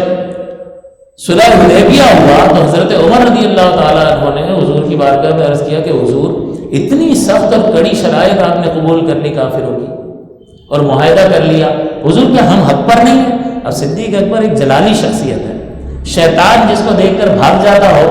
حضور فرماتے ہیں کہ شیطان جو ہے وہ عمر کو دیکھ کر فرار ہو جاتا ہے، شیطان عمر کو دیکھ کر خوف کھاتا ہے. تو وہ کیسی جلیل القدر شخصیت ہوگی. اور اتنے صائب الرائے تھے کہ کئی موقعوں پر آپ نے مشورہ دیا کہ حضور اس طریقے سے ہونا چاہیے، اور اللہ تعالیٰ نے ویسا ہی حکم قرآن میں اتار دیا. یعنی جو اللہ اتارنے والا تھا آپ کے دل پر بھی وہی القاء ہوا اور وہی آپ نے مشورہ دیا، اور اللہ تعالیٰ نے جو اس کا ارادہ ازلی تھا اسی طرح سے قرآن کو نازل فرمایا. تو ایسی کامل رائے تھی آپ کی کہ ذہن بالکل فطرت سلیم تھی اور بہترین فیصلہ فرمانے والے تھے. تو حضور کے پاس آ کر کہتے ہیں کہ حضور کیا ہم حق پر نہیں ہیں؟ حضور نے فرمایا ہاں کیوں نہیں، بالکل ہم حق پر ہیں. تو آپ نے پھر ان کی اتنی کڑی شرائط کیوں قبول کر لی؟ تو آپ نے فرمایا کہ میں اللہ کا رسول ہوں، اس کی نافرمانی نہیں کرتا. یعنی اس میں یہ اشارہ تھا کہ اللہ نے حکم دیا ہے کہ یہ معاہدہ کرنا ہے، اور اس کا فائدہ یہ ہوا کہ حضور کی نگاہ نبوت دیکھ رہی تھی کہ یہ امن کا معاہدہ ہو گیا تو کفار جو ہے وہ تنگ کرنے سے باز آ گئے اور مسلمانوں کو پھلنے پھولنے کا موقع مل گیا، اور اس میں مسلمانوں کی قوت جمع ہو گئی. تو بظاہر تو یہ بڑی کڑی شرائط تھی، لیکن ان کڑی شرائط کی وجہ سے جو امن و امان کی صورتحال حاصل ہو گئی اس میں مسلمانوں کو بہت زیادہ افرادی قوت حاصل ہو گئی، اور یہی جو ہے مسلمانوں کی کامیابی کا سبب بنا. لیکن حضرت عمر اس وقت جو ہے وہ ظاہر کو ملاحظہ فرمانے تو حضور نے فرمایا کہ میں اللہ کا رسول ہوں، اللہ کی نافرمانی نہیں کرتا. تو حضور آپ نے یہ نہیں فرمایا تھا کہ ہم کعبے کا طواف کریں گے اب قریب؟ حضور نے فرمایا ہاں بالکل کہا تھا، اور میری بات سچی ہے، میں نے یہ تو نہیں کہا تھا کہ اسی سال کریں گے، ان قریب کریں گے. تو ابھی بھی حضرت صدیق اکبر کا دل مضطرب رہا اور وہ اب صدیق اکبر کے پاس آئے، اور صدیق اکبر کے پاس آ کر آپ عرض کرتے ہیں کہ ابو بکر آپ بتائیے کہ کیا ہم حق پر نہیں ہیں؟ وہی سوال جو حضور کی بارگاہ میں رکھے تھے وہی سوال صدیق اکبر کی بارگاہ میں رکھے، اور اب صدیق اکبر کے جوابات سنے کہ ابو بکر کیا ہم حق پر نہیں ہیں؟ آپ نے فرمایا ہاں کیوں نہیں، بالکل ہم حق پر ہیں. وہی جواب جو حضور نے دیا تھا صدیق اکبر کے دہان مبارک سے بھی وہی جواب نکلا کہ حضور کی ذات پاک آئینہ ہے اور وہ عکس دیکھنا ہو تو آپ کو ابو بکر میں نظر آئے گا. تو پھر اتنی کڑی شرائط ہم نے کیوں مان لی ہے؟ ہم کیوں اتنا دب کر یہ معاہدہ کر رہے ہیں جب ہم حق پر ہیں؟ تو آپ نے فرمایا کہ وہ اللہ کے رسول ہیں، اللہ کی نافرمانی نہیں کرتے. حضور نے بھی یہی جواب دیا تھا. اس اعتبار سے دیکھیں فاتبعونی اور یحببکم اللہ، اور صدیق اکبر کے کمال مرتبے کو دیکھیں کہ اس کمال مرتبے سے یہ پتہ چلتا ہے کہ اللہ نے کیسا محبوب بنایا. اس محبوب بنانے سے یہ پتہ چلتا ہے کہ صدیق اکبر نے سرکار کی اتباع کیسی کی ہے، اور اس اتباع سے پتہ چلتا ہے کہ اللہ سے ان کو محبت کس درجے کی تھی کہ وہی جواب دے رہے ہیں جو رحمت کونین صلی اللہ علیہ وسلم کی زبان اقدس سے نکلے. یعنی کیا مطلب ہے، کیسے ہو سکتا ہے؟ راوی نے اس کو روایت کیا ہے، اس کو حضرت عمر روایت کر رہے ہیں کہ مجھے صدیق اکبر نے بھی وہی جوابات دیے بعینی۔ یہ کیسے ہو سکتا ہے؟ یہ اسی وقت ہو سکتا ہے کہ جو اللہ کی رسول کی ذات میں بالکل فنا فی الرسول ہو چکا ہو، تو اس کی سوچ اور فکر اپنی سوچ اور فکر نہیں ہوتی، بلکہ نبی کی سوچ اور فکر اس کی سوچ اور فکر ہوتی ہے۔ اس کی زبان سے جو کچھ نکلتا ہے وہ نبی کی سوچ اور فکر ہی کا آئینہ دار ہوتا ہے، اور اس ہی کی تعبیر ہو رہی ہوتی ہے جس کا اظہار حضرت عمر فاروق رضی اللہ تعالیٰ عنہ کے سامنے کیا۔ کیا حضور نے یہ نہیں فرمایا تھا کہ ہم طواف کریں گے؟ عمرہ کرنے جا رہے تھے، انہوں نے روک لیا، صلح حدیبیہ کی بات آ گئی، اس سال چلے جائیں اگلے سال آئیے گا، تو حضور نے تو نکلتے وقت کہا تھا کہ ہم طواف کریں گے۔ تو صدیق اکبر نے کہا ہاں کہا تھا، لیکن کیا یہ کہا تھا کہ اسی سال کریں گے؟ وہی جوابات صدیق اکبر کی زبان اقدس سے نکلے جو رحمت دو عالم صلی اللہ علیہ وسلم نے ارشاد فرمایا۔ اور پھر آپ نے فرمایا کہ حضور کی بات سچی ہے، وہ اللہ کے نبی ہیں، وہ ان قریب ضرور کعبے کا طواف فرمائیں گے اور ہم بھی ان کے ساتھ طواف کریں گے۔ تو یہ وہ آئینہ رسالت تھا رحمت دو عالم صلی اللہ علیہ وسلم کی ذات پاک کا عکس، جو صدیق اکبر رضی اللہ تعالیٰ عنہ کی ذات پاک میں ہمیں نظر آتا۔ اگر آپ صحابہ کرام میں صدیق اکبر کے مقام کو دیکھیں تو صحابہ کرام کے دور میں، یعنی اللہ تعالیٰ نے جیسے فرمایا کہ اللہ تعالیٰ کی رحمت پر سبقت لے جاؤ، سابقوا الی مغفرۃ من ربکم، اپنے رب کی رحمت کی طرف سبقت کرو اور نیکی اور بھلائی کے کاموں میں ایک دوسرے سے آگے بڑھنے کی کوشش کرو۔ تو صحابہ کرام ایک دوسرے سے آگے بڑھنے کی ہمیشہ کوشش کیا کرتے تھے، بلکہ صحابہ کرام حضور کی بارگاہ میں بعض جو فقراء صحابہ تھے وہ حاضر ہوئے اور حضور کی بارگاہ میں عرض کیا یا رسول اللہ، جو امیر صحابہ ہیں وہ صدقات وغیرہ کرتے ہیں اور ہم سے نیکیوں میں آگے نکل جاتے ہیں، نماز وہ بھی پڑھتے ہیں ہم بھی پڑھتے ہیں، دیگر بدنی عبادات وہ بھی کرتے ہیں ہم بھی کرتے ہیں، لیکن مال ان کے پاس ہے ہمارے پاس نہیں ہے، اگر ہمارے پاس بھی ہوتا تو ہم بھی خرچ کرتے اور نیکیوں میں ان کے برابر ہو جاتے ہیں۔ تو حضور نے فرمایا کہ اچھا تم ایک کام کرو کہ ہر نماز کے بعد 33 بار سبحان اللہ، 33 بار الحمدللہ اور 34 بار اللہ اکبر پڑھ لیا کرو، تم نیکیوں میں ان کے برابر ہو جاؤ۔ صحابہ کرام بہت خوش ہوئے اور انہوں نے پڑھنا شروع کر دیا، لیکن جب وہ صدقہ کرنے والے امیر صحابہ نے دیکھا کہ یہ کچھ وظیفہ پڑھ رہے ہیں تو انہوں نے پوچھا، جب پوچھا تو بتانا پڑا، جب بتانا پڑا تو انہوں نے بھی شروع کر دیا۔ تو وہ پھر آگے حضور کی بارگاہ میں کہ حضور انہوں نے بھی پڑھنا شروع کر دیا، وہ پھر آگے نکل گئے تو حضور نے فرمایا ذالک فضل اللہ یؤتیہ من یشاء، یہ تو اللہ کا فضل ہے، وہ جسے چاہتا ہے عطا فرما دیتا ہے۔ اگر میں کچھ اور بھی بتاؤں گا تو وہ بھی وہ کرنے لگ جائیں گے۔ تو صحابہ کرام نیکیوں میں ایک دوسرے پر سبقت لے جانے کی کوشش کرتے تھے، فرسٹ نمبر آنے کی کوشش، لیکن حقیقی فرسٹ نمبر کس کا ہے؟ حضور نے جب دعوت دین کی ابتدا فرمائی تو سب سے پہلا ایمان لانے والا کون تھا؟ سب سے پہلا صدیق اور حضور کی تصدیق کرنے والا کون تھا؟ اللہ تعالیٰ نے جا بجا صدیق اکبر کا تذکرہ قرآن عظیم میں رحمت دو عالم صلی اللہ علیہ وسلم کے ساتھ فرمایا کہ وہ نبی صلی اللہ علیہ وسلم جاء بالصدق، وہ صدق کو اور سچائی کو اور حق کو لے کر آیا، وصدق بہ، اور اس نے ان کی تصدیق کی۔ وہ اس کون ہے؟ یہ صدیق اکبر کا بیان چل رہا ہے۔ تو اللہ تعالیٰ نے کئی مقامات پر رحمت دو عالم صلی اللہ علیہ وسلم کے ساتھ صدیق اکبر کا تذکرہ فرمایا۔ تو صحابہ کرام میں جو یہ سبقت کا معاملہ چلتا رہتا تھا کہ ایک دوسرے سے آگے نکلنے کی کوشش، لیکن حقیقتاً سبقت کسے حاصل ہوئی؟ صدیق اکبر کو حاصل ہوئی۔ وہ پہلا ایمان لانے والا اور حضور کی تصدیق کرنے والے ابو بکر صدیق ہی تھے۔ اب یہ جس کو اولیت حاصل ہو گئی، جو نمبر 1 آ گیا وہ آ گیا، اب جو بھی آئے گا وہ سیکنڈ ہوگا، وہ تھرڈ ہوگا، وہ اول ہو سکتا ہے۔ حضور کو اللہ تعالیٰ نے سب سے پہلے تخلیق فرما دیا، اب کوئی اول الخلق ہو سکتا ہے؟ نہیں ہو سکتا۔ تو اسی طرح سے صدیق اکبر کو اللہ تعالیٰ نے اولیت عطا فرما دی ایمان کے اعتبار سے، تو وہ سب سے پہلے ایمان لانے والے ہو گئے، اب کوئی ان پر سبقت نہیں لے جا سکتا۔ اور دعوت و تبلیغ کی بات آئی تو سب سے پہلے تبلیغ کرنے والے صدیق اکبر ہیں، اللہ کے رسول کی دعوت کو اور پیغام کو آگے پہنچانے والے صدیق اکبر ہیں۔ مال خرچ کرنے کی بات آئی تو جیسے ہی کلمہ پڑا ہے 40,000 دینار حضور کی بارگاہ میں پیش کر دیے، حضور جس طرح سے چاہے خرچ فرمائے، تو اپنے آپ کو بھی پیش کر دیا تبلیغ دین کے لیے اپنی سوچ اور فکر بھی تبدیل کر دی اور حق کو قبول کر لیا اور اپنا مال بھی پیش کر دیا، اور دین کی تبلیغ کے لیے آپ نے کوششیں بھی شروع فرما دی، اور عشرہ مبشرہ میں سے اکثر صحابہ آپ کی دعوت پر ایمان لائے۔ اسی طرح سے مدینے میں ایک میلہ مکے میں ہوا کرتا تھا، ہر سال آپ اس میلے میں تشریف لے جاتے تھے اور لوگوں کو دین کی دعوت دیا کرتے تھے۔ یہ احساس ذمہ داری تھا آپ کے اندر۔ تو یہ ساری وہ اولیات ہیں کہ چاہے ایمان کے اعتبار سے ہو، عمل کے اعتبار سے ہو، خیرات کے اعتبار سے ہو، حسنات کے اعتبار سے ہو، کسی بھی اعتبار سے ہو، ابو بکر ہر مقام پر پہلے نمبر پر نظر آتے ہیں۔ اپنی جان قربان کرنے کے اعتبار سے ابو بکر آگے آگے ہے، ہجرت کا معاملہ ہو، اپنا وطن چھوڑنے کا معاملہ ہو، سرکار کے ساتھ سب سے پہلے آگے آگے تشریف فرما۔ اور حضور کی نگاہ انتخاب بھی آپ پر پڑتی ہے کہ اتنے سارے صحابہ عادل ہیں، لیکن نگاہ انتخاب اگر پڑی ہے تو صدیق اکبر پر پڑی ہے کہ دو پر بھروسہ فرمایا۔ حضرت علی کو امانتوں کے لیے اپنے بستر پر سلا دیا کہ وہ بھی ایک جان کی بازی لگانے والا کام تھا، اور یہاں صدیق اکبر کو اپنے ساتھ لے جانا، اور 11 میل تک صدیق اکبر جو ہے حضور صلی اللہ علیہ وسلم کو اپنے مبارک کندھوں پر، کیا اس کا اندازہ لگایا، اس کو کیسے بیان کیا جا سکتا ہے کہ اللہ کے پیارے حبیب صدیق اکبر کے کندھوں پر سوار ہوں اور صدیق اکبر 11 میل چلے ہیں، اور کس طرح سے چلتے تھے کہ پیروں کے نشان مٹاتے جاتے تھے،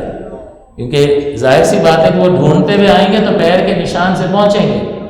تو جب آپ پیر رکھتے تھے تو پھر اس کو اس طرح سے مل دیتے تھے۔ یوں ہی چلنا مشکل ہوتا ہے، ایک آدمی کا اپنا وزن ہوتا ہے، پہاڑ پر تو اونٹ نہیں جا سکتا ہے غار ثور کی طرف، اب وہ جو گیا ہوا اسے معلوم ہے اب تو سیڑھیاں بنا دی گئی ہیں، پہلے تو یہ نہیں تھا،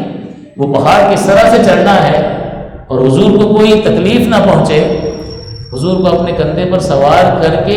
پہاڑ پر چڑھنے کی مشقت، اور اس کے بعد پیروں کو اس طریقے سے گھمانا کہ پیر کا نشان نہ پڑے کہ کہیں دشمن یہاں پہنچ نہ جائے۔ یہ قربانی کوئی معمولی بات ہے، کوئی آسان بات ہے؟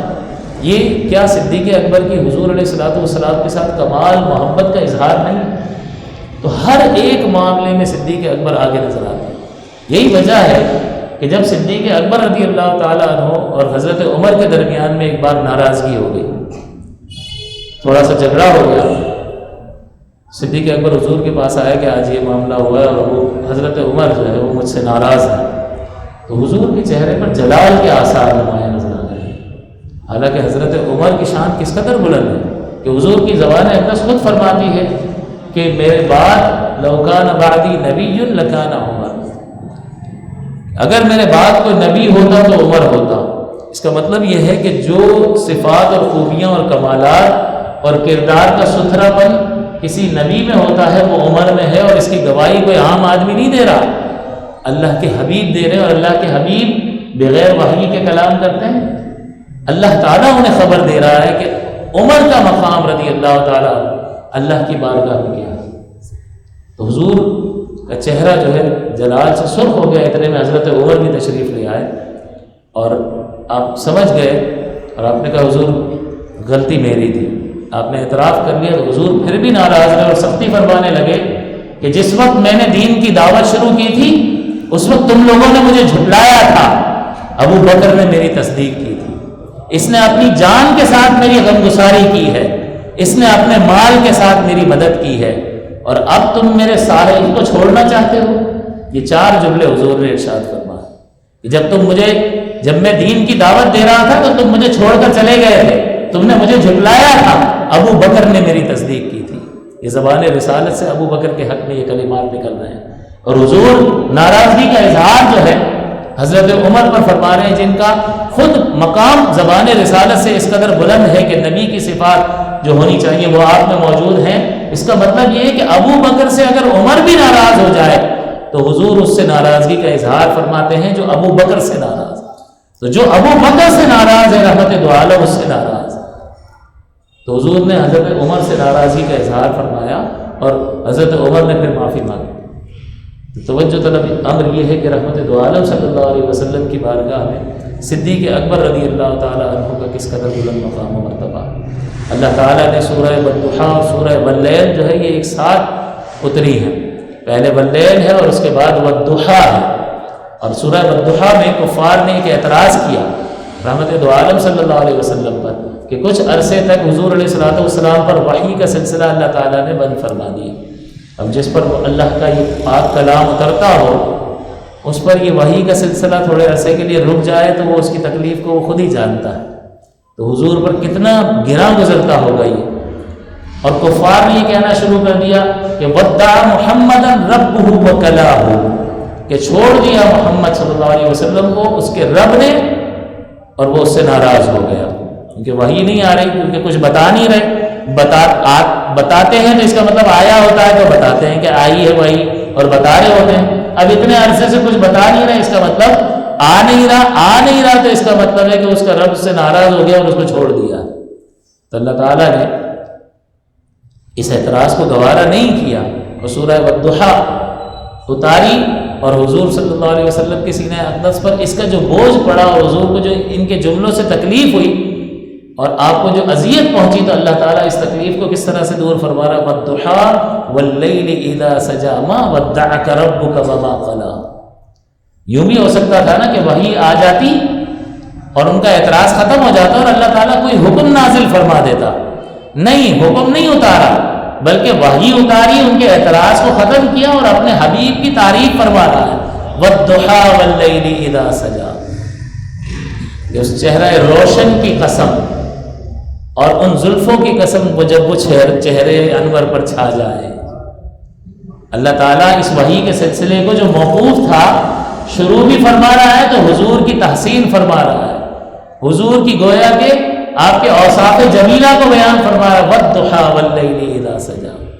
یہ اللہ تبارک و تعالیٰ کی کمال محبت کا اظہار ہے اپنے حبیب کریم صلی اللہ علیہ وسلم سے کہ کفار کے اعتراض کو برداشت نہیں فرمایا اور وحی کا سلسلہ شروع فرمایا اور اس کی ابتدا حضور کی حمد و ثنا اور توصیف سے فرمائی کہ والضحیٰ واللیل اذا سجا ما ودعک ربک وما قلی. انہوں نے کہا ودع محمدن، ودع چھوڑ دیا محمدن، محمد کو صلی اللہ علیہ وسلم، ربو کو اس کے رب نے، وکلاہ اور وہ ناراض ہو گیا اس سے. تو اللہ تعالیٰ نے انہی الفاظ کو فرمایا ما ودعک. ما کا مطلب نہیں چھوڑا ہے آپ کے رب نے آپ کو. یہ بڑی زبردست، اللہ نے نہیں چھوڑا یہ الگ بات ہے، لیکن اللہ تبارک و تعالیٰ اپنی پہچان کس کے ذریعے سے کروا رہا ہے کہ میری ربوبیت کا کامل اظہار کس پر ہوا ہے.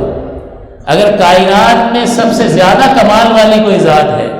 سب سے زیادہ عظمت والی ذات ہے، سب سے زیادہ مرتبے والی کوئی ذات ہے، سب سے زیادہ اوصاف اور کمال والی ذات ہے، اس ہی پر اللہ تعالیٰ کی ربوبیت کا کمال اظہار ہوا ہے نا. رب کا مطلب کیا؟ تبلیغ الشیء الی کمالہ شیئا فشیئا، کسی چیز کو آہستہ آہستہ درجہ کمال پر پہنچا دینا، یہ ربوبیت کہلاتا ہے. تو اللہ تعالیٰ ہر ایک کا رب ہے،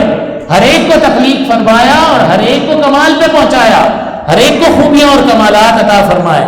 لیکن اللہ تعالیٰ کی کمال ربوبیت کس ذات میں نظر آتی ہے؟ ذات مصطفیٰ صلی اللہ علیہ وسلم. کہ اگر ربوبیت کا کمال دیکھنا ہو تو ذات مصطفیٰ کو دیکھو. ما ودعک ربک وما قلی. آپ کے رب نے آپ کو چھوڑا نہیں ہے اور نہ ہی وہ آپ سے ناراض ہوا. وَلَلْآخِرَةُ خَيْرٌ لَكَ مِنَ الْأُولَىٰ. اور آپ کا مقام تو یہ ہے کہ ہر آنے والی گھڑی آپ کے لیے ہر گزری ہوئی گھڑی سے بہتر ہے. وَلَسَوْفَ يُعْطِيكَ رَبُّكَ فَتَرْضَىٰ. اور ان قریب آپ کا رب آپ کو اتنا عطا فرمائے گا کہ آپ راضی ہو جائیں گے. جب حضور نے یہ آیت سنی ہے تو حضور نے فرمایا وَإِذًا لَا أَرْضَىٰ وَوَاحِدٌ مِّنْ أُمَّتِي فِي النَّارِ. معاملہ اس طرح سے ہے کہ میں اس وقت اپنی رضا کا اعلان ہی نہیں کروں گا. حضور تو ہر حال میں اللہ سے ناراض تو نہیں ہو سکتے نا، ہر حال میں حضور اللہ سے راضی ہیں. لیکن جب اللہ تعالیٰ میدان معاشر میں آپ کو عطا فرمائے گا تو عطا کرتے کرتے پوچھنا بھی جائے گا محبوب راضی ہو؟ تو اگر راضی ہو فرما دے تو پھر سلسلہ عطا تھم جائے گا نا کہ اتنا دے دیا کہ راضی ہو گئے. تو حضور فرماتے ہیں کہ میں اللہ تعالیٰ سے اپنی رضامندی کا اعلان نہیں کروں گا، اظہار نہیں کروں گا اس وقت تک جب تک میرا ایک بھی امتی جہنم میں ہوگا. یہ ہمارے پیارے رسول صلی اللہ علیہ وسلم ہماری بھلائی کے حریص علیکم بالمؤمنین رؤوف الرحیم، ہماری بھلائی کے بہت بہت چاہنے والے وہ کیا مطالبہ کرتے ہیں اللہ کے پیارے حبیب اللہ کی بارگاہ میں اس قدر مقام و مرتبہ ہونے کے باوجود مطالبہ کر رہے ہیں، مانگ رہے ہیں، تو اپنی امت کی نجات کو طلب فرما رہے ہیں۔ ایسے عظمت والے رسول کے ساتھ ہی، اس کی تعلیمات کے ساتھ ہی دل لگانا چاہیے یا نہیں؟ باقی دنیا آنی جانی چیز ہے۔ میں نے آپ کو عرض کیا نا کہ 17 سال کا بچہ آج انتقال کر گیا حادثے میں، تو آپ کی اور میری زندگی کی کیا گارنٹی؟ تو یہ جو سانسیں چل رہی ہیں،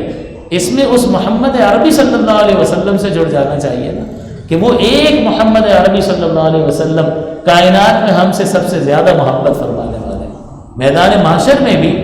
وہی ہمارے کام آئیں گے، وہی ہماری سفارش فرمائیں گے۔ کبھی میزان پہ آ رہے ہیں، کبھی حوض کوثر پر آ رہے ہیں، کبھی آپ رب سلم کہنے کے لیے وہاں پل صراط پر موجود ہیں۔ اتنی تکلیف اللہ کا حبیب کیوں اٹھا رہا ہے صلی اللہ علیہ وسلم؟ اللہ تعالیٰ کی کروڑوں رحمتیں اور کروڑوں درود و سلام اللہ کے پیارے حبیب پر، کہ اس قدر اور اتنی عظیم مرتبے پر فائز ہونے کے باوجود امت کے لیے اس قدر آپ فکر مند نظر آتے ہیں۔ تو حضور صلی اللہ علیہ وآلہ وسلم کی امت سے محبت کو دیکھ کر امت کو اس کا کچھ قرض ادا کرنے کی کوشش کرنی چاہیے، اور یہی آخرت میں ہمیں کام آئے۔ تو حضور کو اللہ تعالیٰ نے یہ جو اعتراض کیا کفار نے، اللہ تعالیٰ نے اس کو گوارا نہیں فرمایا، اور وحی کا سلسلہ بھی شروع فرمایا، اور رحمت دو عالم صلی اللہ علیہ وسلم کی کمال تعریف فرمائی، اور پھر آپ کو اس قدر انعامات سے نوازا اور بیان فرمایا وَلَسَوْفَ يُعْطِيكَ رَبُّكَ فَتَرْضَىٰ، کہ ان قریب آپ کا رب جو ہے آپ کو اتنا عطا فرمائے گا کہ آپ راضی ہو جائیں گے۔ یہ سورہ والضحیٰ میں بیان فرمایا، اور اس سے پہلی سورت جو ہے سورہ واللیل ہے، اور جمعے کے خطبے میں بھی میں نے اس میں سے آیات تلاوت کی۔ اس میں کفار نے اعتراض کیا جب صدیق اکبر نے مسلمان غلاموں کو آزاد کروانا شروع کیا اپنا مال خرچ کر کر کے، اور کمزوروں کو، وہ جو بھی مسلمان غلام ہوتا وہ یہ نہیں دیکھتے تھے کہ باڈی بلڈر ہے یا کمزور ہے، وہ تو مسلمان ہے اور تکلیف میں ہے تو اپنا مال خرچ کر کے اسے آزاد کراتے تھے۔ تو آپ کے والد نے بھی کہا کہ بھئی کوئی مضبوط طاقتور قسم کے غلام آزاد کروایا کرو تاکہ کبھی مصیبت میں ضرورت پڑے تو تمہارے کام آئیں۔ تو آپ نے فرمایا فقط اللہ کی رضا کے لیے یہ عمل کرنا۔ اور جب حضور نے حضرت بلال کو اس قدر تکلیف میں دیکھا، مار کھاتے ہوئے دیکھا، اور مار کھانے کے باوجود وہ توحید ہی کا کلمہ بول رہے تھے، تو حضور نے صدیق اکبر کی بارگاہ میں اس چیز کو ذکر کیا کہ بہت تکلیف میں ہے بلال۔ بس حضور کا ذکر کرنا تھا کہ ابو بکر گھر تشریف لائے، بہت سارا سونا آپ لے کر امیہ بن خلف کے پاس گئے اور منہ مانگی قیمت پر حضرت بلال کو خرید کر آزاد فرمایا۔ تو کفار نے کہنا شروع کیا کہ اس بندے کی اتنی قیمت کوئی ہوتی ہے، اس کا مطلب یہ ہے کہ یہ کوئی آپ پر اس نے احسان کیا ہوگا ابو بکر پر، تو یہ اس احسان کا بدلہ چکا رہے ہیں۔ یہ اعتراض کیا، اور اللہ تعالیٰ نے سورہ واللیل میں صدیق اکبر کے مقام و مرتبے کو ذکر فرمایا۔ تو جس طرح سے کفار نے حضور پر اعتراض کیا کہ اللہ کی وحی بند ہونا شروع ہو گئی اور اللہ تعالیٰ ناراض ہو گیا، اس ہی سورہ مبارکہ سے پہلے سورہ واللیل میں صدیق اکبر پر اعتراض ہوا کہ انہوں نے مال خرچ کر کے جو بلال کو آزاد کیا ہے، کوئی ان کی مطلب ہوگی، کوئی ان کا احسان ہوگا جس کا بدلہ یہ چکانا چاہ رہے ہیں۔ تو اللہ تعالیٰ نے فرمایا وَمَا لِأَحَدٍ عِندَهُ مِن نِعْمَةٍ تُجْزَىٰ، حضور پر لوگ اعتراض کریں اللہ جواب دیتا ہے، اور صدیق اکبر یار غار پر بھی اعتراض کریں تو اللہ جواب دیتا ہے۔ اور ان دونوں صورتوں کو قرآن عظیم میں اللہ تعالیٰ ملا کر رکھتا ہے، جس طرح اللہ تعالیٰ نے صدیق اکبر کے ذکر کو اپنے ذکر کے ساتھ ملا کر رکھا کہ اللہ تعالیٰ نے ایک بار حضور علیہ السلام نے صدیق اکبر کو ایک انگوٹھی دی اور فرمایا کہ اس پر اللہ کا نام لکھوا کر لے آؤ۔ اب صدیق اکبر تشریف لے گئے، لیکن آپ کا دل یہ گوارا نہیں کر رہا تھا کہ اللہ تعالیٰ کے نام سے حضور کے نام کو کس طرح سے جدا کر دیا،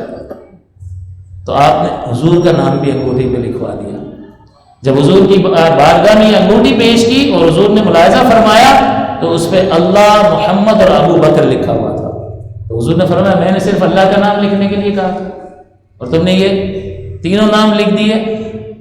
تو آپ نے فرمایا واللہ حضور مجھے یہ گوارا نہیں تھا کہ میں آپ کے نام کو اللہ کے نام کے ساتھ جدا کروں، کیونکہ کلمہ طیبہ میں بھی اللہ تعالیٰ نے آپ کا نام اپنے نام کے ساتھ لگا رکھا ہے۔ لا الہ الا اللہ اللہ پہ ختم ہوتا ہے، محمد الرسول اللہ، اور اگلا جملہ محمد سے شروع ہوتا ہے، اللہ اور محمد کو کلمہ طیبہ میں بھی ساتھ رکھا ہے۔ تو جس طریقے سے اللہ تعالیٰ نے آپ کو، آپ کے ذکر کو اپنے ساتھ رکھا ہے کہ جہاں اللہ کا ذکر کیا جاتا ہے، آپ کا ذکر کیا جاتا ہے، تو میری طبیعت نے یہ گوارا نہیں کیا اور میں نے لکھوا دیا، میں نے اپنا نام نہیں لکھوایا ہے۔ اتنے میں جبریل امین آیا اور جبریل امین نے حضور کو یہ خبر دی کہ ابو بکر کا نام اللہ نے لکھوایا۔ تو اگر ابو بکر کو یہ گوارا نہیں ہے کہ حضور کا نام اللہ کے نام سے جدا ہو، تو اللہ کو یہ گوارا نہیں ہے کہ ابو بکر کا نام رسول مقبول صلی اللہ علیہ وسلم کے نام اقدس سے جدا ہو۔ یہ مقام و مرتبہ اللہ تعالیٰ نے اپنے اس پیارے بندے کو عطا فرمایا ہے، اور یہ اس ہی وجہ سے ہے کہ وہ کامل اتباع کا رنگ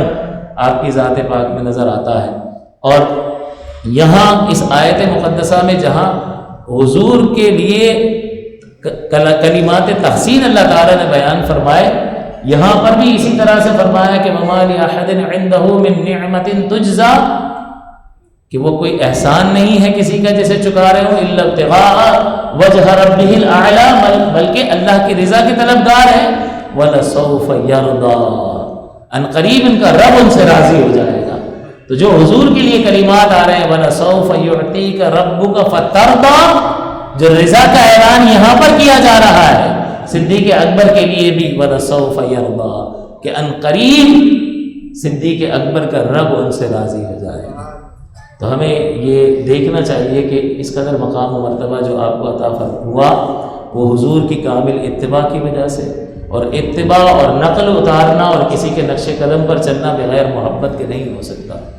صدیق اکبر رضی اللہ تعالیٰ عنہ میں کامل اتباع حضور کی نظر آتی ہے۔ بس ایک بات ذکر کر کے بیان ختم کروں کہ حضور علیہ الصلوۃ والسلام نے ایک موقع پر ارشاد فرمایا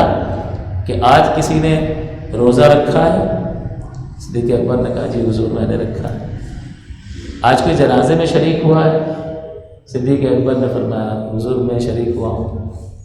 آج کسی نے مسکین کو، غریب کو کھانا کھلایا ہے؟ صدیق اکبر نے کہا حضور ابھی کھلا کر آیا ہوں۔ فرمایا آج کسی نے مریض کی عیادت کی ہے؟ فرمایا جی حضور میں نے آج مریض کی بھی عیادت کی ہے۔ حضور نے فرمایا یہ اوصاف جس شخص میں جمع ہو جائے وہ یقیناً جنتی ہے۔ رحمت دو عالم صلی اللہ علیہ وسلم کی زبان اقدس سے کہ جو حضور چاہتے ہیں کہ میرا امتی اس طرح کا ہو، اور وہ بیان فرما رہے ہیں، اور بیان فرمانے کے بعد ایک نوید سنا رہے ہیں، اور کمال اطاعت کا پیکر، اتباع رسول کا پیکر صدیق اکبر رضی اللہ تعالیٰ عنہ ہر سوال کے جواب میں یہی بیان فرما رہا ہے کہ حضور میں نے آج یہ عمل اختیار کیا۔ حضور نے فرمایا ایمان کے 360 درجے ہیں، 360 اوصاف ذکر فرمائے کہ ان میں سے ایک وصف بھی کسی کے اندر ہوگا تو وہ جنت میں داخل ہوگا۔ تو صدیق اکبر نے فوراً پوچھا کہ حضور مجھ میں بھی کوئی ایک وصف اس میں موجود ہے؟ فرمایا ابو بکر تم میں 360 کے 360 موجود ہیں، سارے کے سارے اوصاف موجود ہیں، اور ابو بکر وہ ذات ہے کہ جسے جنت کے ہر دروازے سے بلایا جائے گا، آپ یہاں سے آئیں، آپ یہاں سے آئیں، آپ یہاں سے آئیں۔ فائدہ کیا ہے؟ ایک ہی دروازے سے ایک بار بندہ داخل ہو جائے گا، پھر باہر آ کے دوسرے دروازے سے کوئی جائے گا، ایک ہی دروازے سے۔ لیکن یہ اعزاز ہے، جانا ایک ہی دروازے سے ہے، لیکن ہر دروازے سے کسی میں روزے کی قوت بہت زیادہ ہوگی اور وہ روزے کا بہت زیادہ عادی ہوگا اور اس عبادت سے محبت کرتا ہوگا، تو اس کو باب الریان سے بلایا جائے گا۔ اگرچہ یہ نماز بھی پڑھتا تھا، صدقات بھی کرتا تھا، دیگر عبادات بھی کرتا تھا، لیکن اس عبادت میں اس کو بہت زیادہ رغبت تھی، تو اس رغبت کی وجہ سے یہ باب الریان سے بلایا جائے گا۔ جس کو نماز میں بہت زیادہ رغبت ہوگی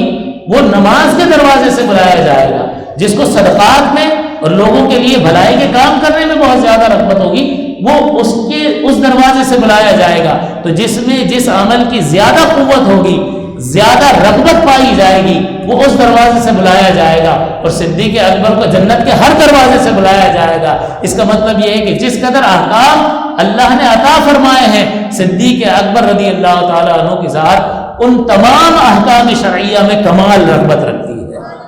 کہ فیصلہ ہی نہیں ہو پا رہا کہ کس میں زیادہ رغبت ہے۔ وہ دیوانہ ایسا دیوانہ ہے کہ رسول مقبول صلی اللہ علیہ وسلم کے ہر عمل کو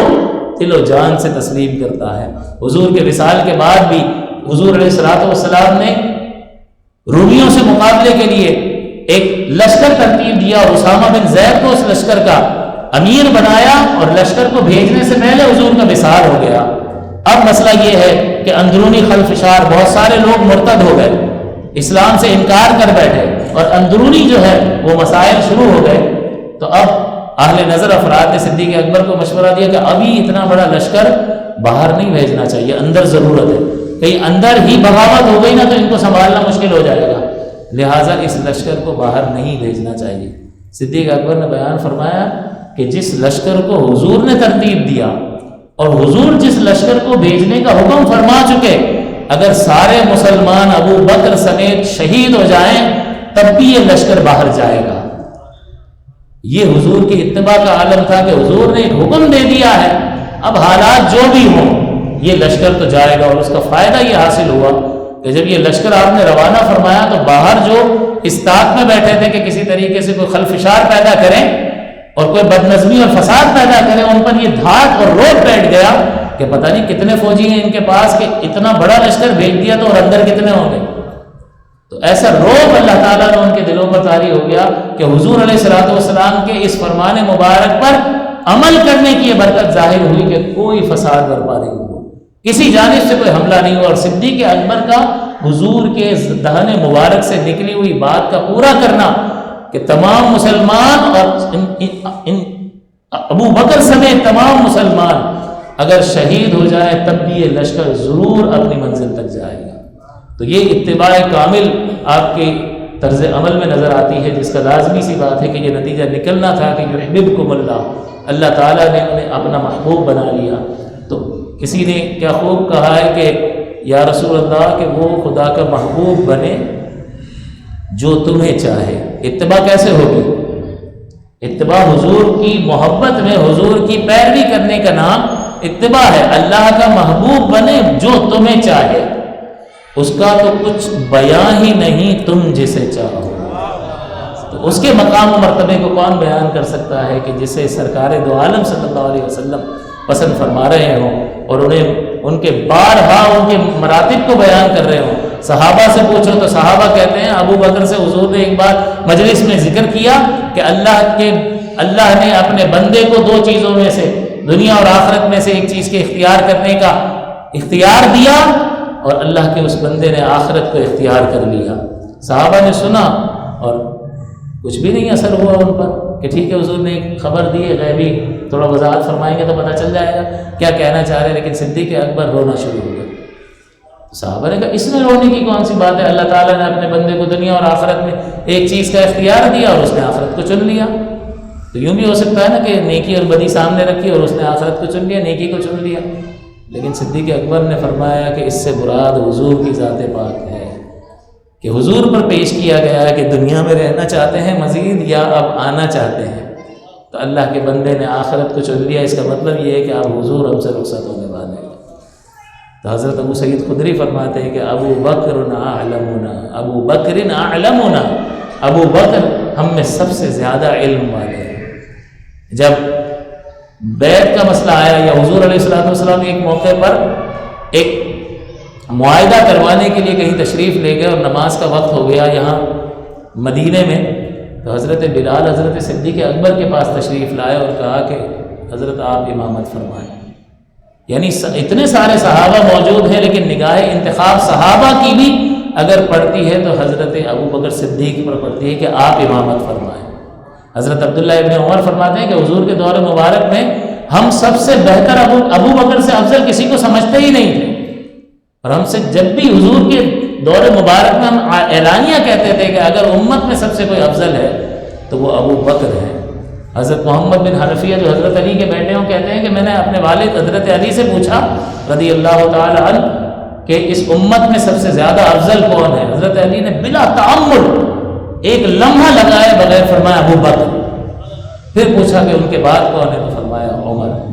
تو یہ مقام اور مرتبہ اللہ تعالیٰ نے اپنے اس خاص بندے کو عطا فرمایا، اور حضور علیہ السلام نے کہ حضور کے 3 طریقوں سے کسی طرح سے کوئی چیز ثابت ہوتی ہے تو اس کے 3 طریقے ہوتے ہیں کہ حضور نے کوئی قول فرما دیا تو اس سے ثابت ہو جائے گا۔ تو صدیق اکبر کو امام حضور نے بنایا ہے، عائشہ صدیقہ کو فرمایا کہ ابو بکر کو حکم دو کہ وہ لوگوں کی امامت کرے، حضور علیل ہیں اور عائشہ صدیقہ کو فرما رہے ہیں۔ عائشہ صدیقہ نے فرمایا حضور یہ بہت نرم دل شخص ہیں میرے والد، یہ نہیں پڑھا سکیں گے، یہ مصلی پہ کھڑے ہوں گے اور آپ کو یاد کر کے روئیں گے، یہ نہیں پڑھا سکیں گے، آپ کسی اور کو حکم دیں۔ 3 بار فرمایا، جب 3 بار یہی جواب دیا تو حضور جلال میں تشریف لے آئے، اور حضور کا چہرہ جب سرخ ہوتا تھا تو ایسا ہوتا تھا کہ جیسے سرخ انگور آپ کے چہرے پر نچوڑ لیے گئے۔ آپ جلال میں تشریف لائے اور فرمایا کہ لا ينبغي لقوم فيهم ابو بکر، کہ اس قوم کے لیے ہرگز یہ مناسب ہے ہی نہیں کہ ان میں ابو بکر ہو، ان یؤمہم غیرہم، اور ان کی امامت ابو بکر کے سوا کوئی اور کرے۔ تو حضور کی زبان مبارک سے قول کے ذریعے سے حضور نے اپنے مصلی پر صدیق اکبر کو کھڑا کیا۔ دوسرا فعل کے ذریعے سے ثابت ہوتی ہے کہ حضور صلی اللہ علیہ وسلم جیسا کہ یہ معاہدے کے لیے تشریف لے گئے اور نماز کا وقت ہو گیا تو حضرت بلال نے آپ کی خدمت میں عرض کیا کہ آپ مصلی امامت پر کھڑے ہوں تو صحابی اگر کسی کو دیکھ رہا ہے امامت کے قابل اس وقت سب میں سمجھ رہا ہے تو صدیق اکبر کو عرض کر رہا ہے۔ اور ابو بکر صدیق جب کھڑے ہو رہے ہیں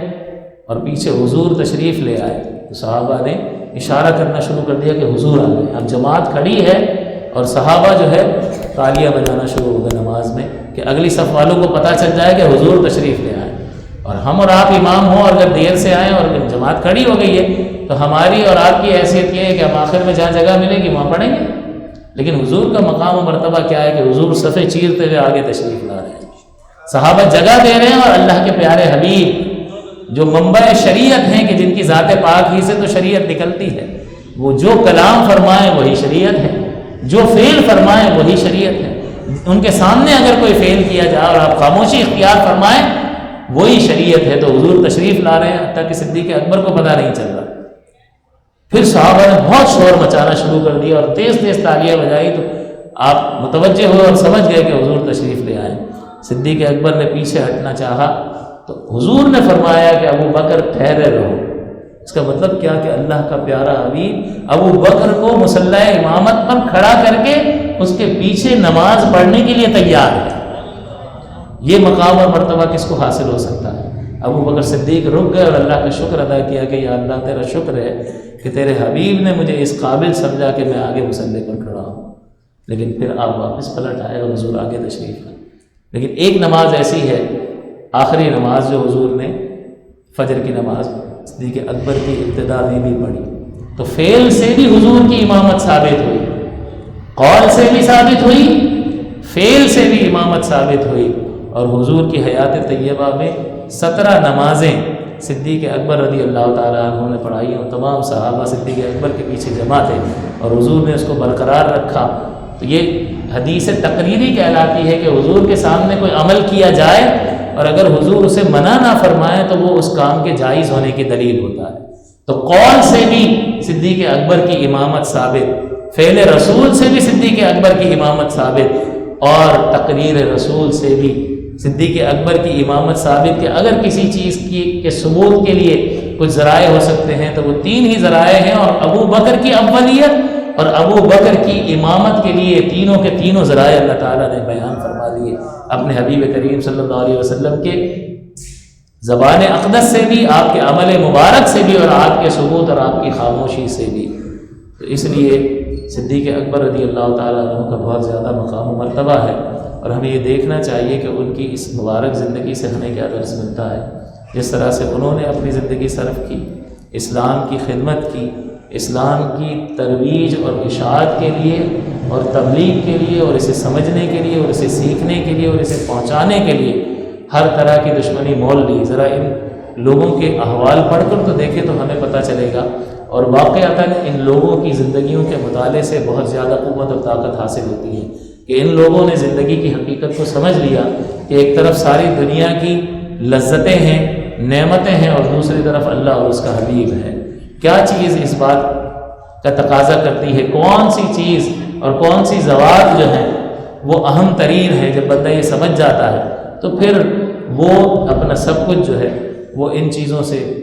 وابستہ ہونے کے لیے قربان کرتا ہے، اور یہ صدیق اکبر رضی اللہ تعالیٰ عنہ نے کر کے دکھایا۔ اللہ تعالیٰ سے دعا ہے کہ آپ کے قلب پاک کی خاک کی برکت سے ہمیں بھی دین متین کے ساتھ وہ کامل وابستگی عطا فرمائے جو آپ کو حاصل رہی۔ اور آپ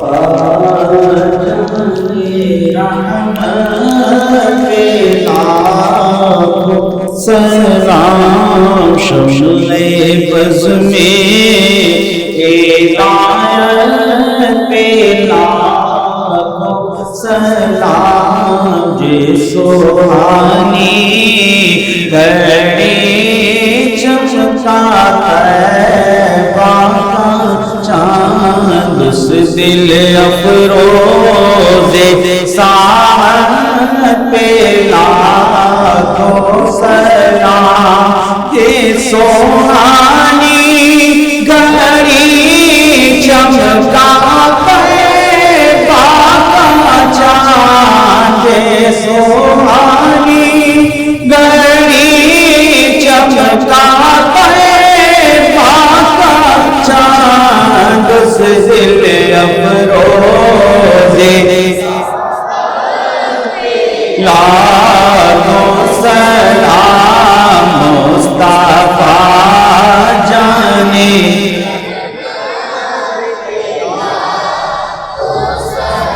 جس کی تسکین سے روتے ہوئے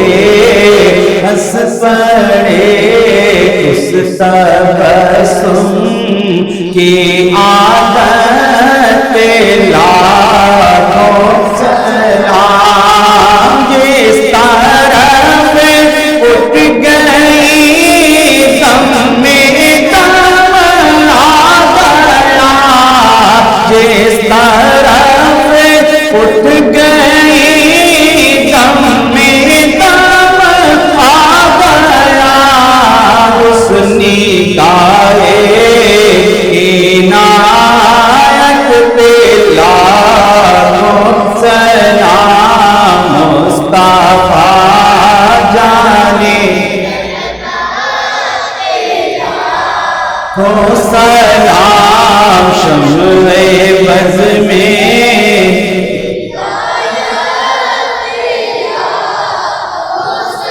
وہ ترسوں جس کو وہ ترسوں جن کو جنت کا مزدہ ملا اس مبارک جماعت پہ لاکھوں سلام سایہ مصطفیٰ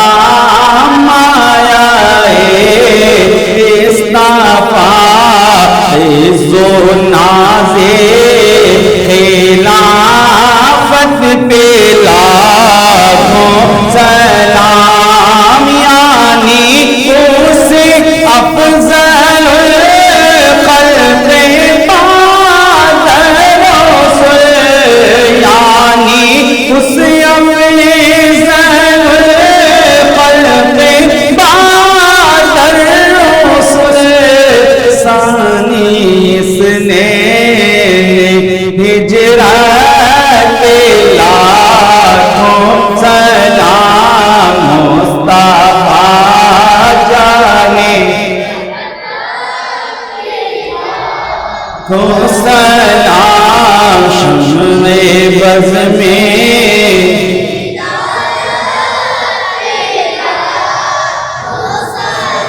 جس کی منبر بنی گردنِ اولیاء اس قدم کی کرامت پہ لاکھوں سلام غوثِ اعظم امام غوثِ اعظم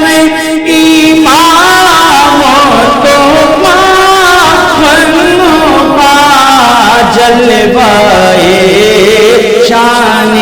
قدرت لاکھوں سلام مصطفیٰ جانے سلام شمع بز میں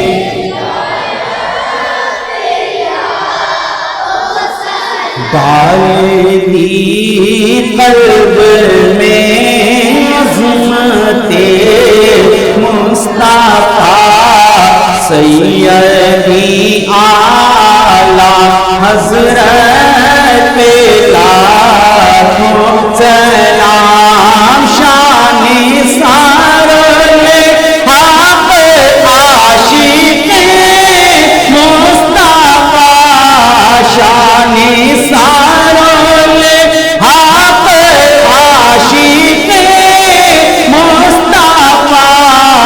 ان کی بیلوں سے خدمت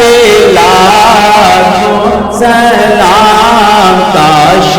محشر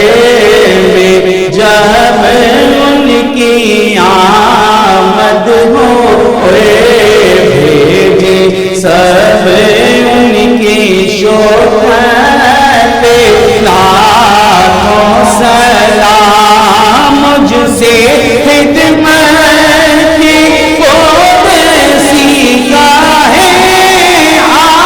آرزاں مجھ سے خدمت کی خود سیکھا ہے آرزاں مصطفیٰ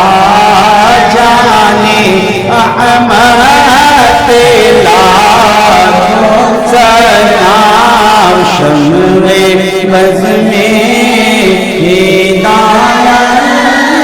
کے لاکھوں سلام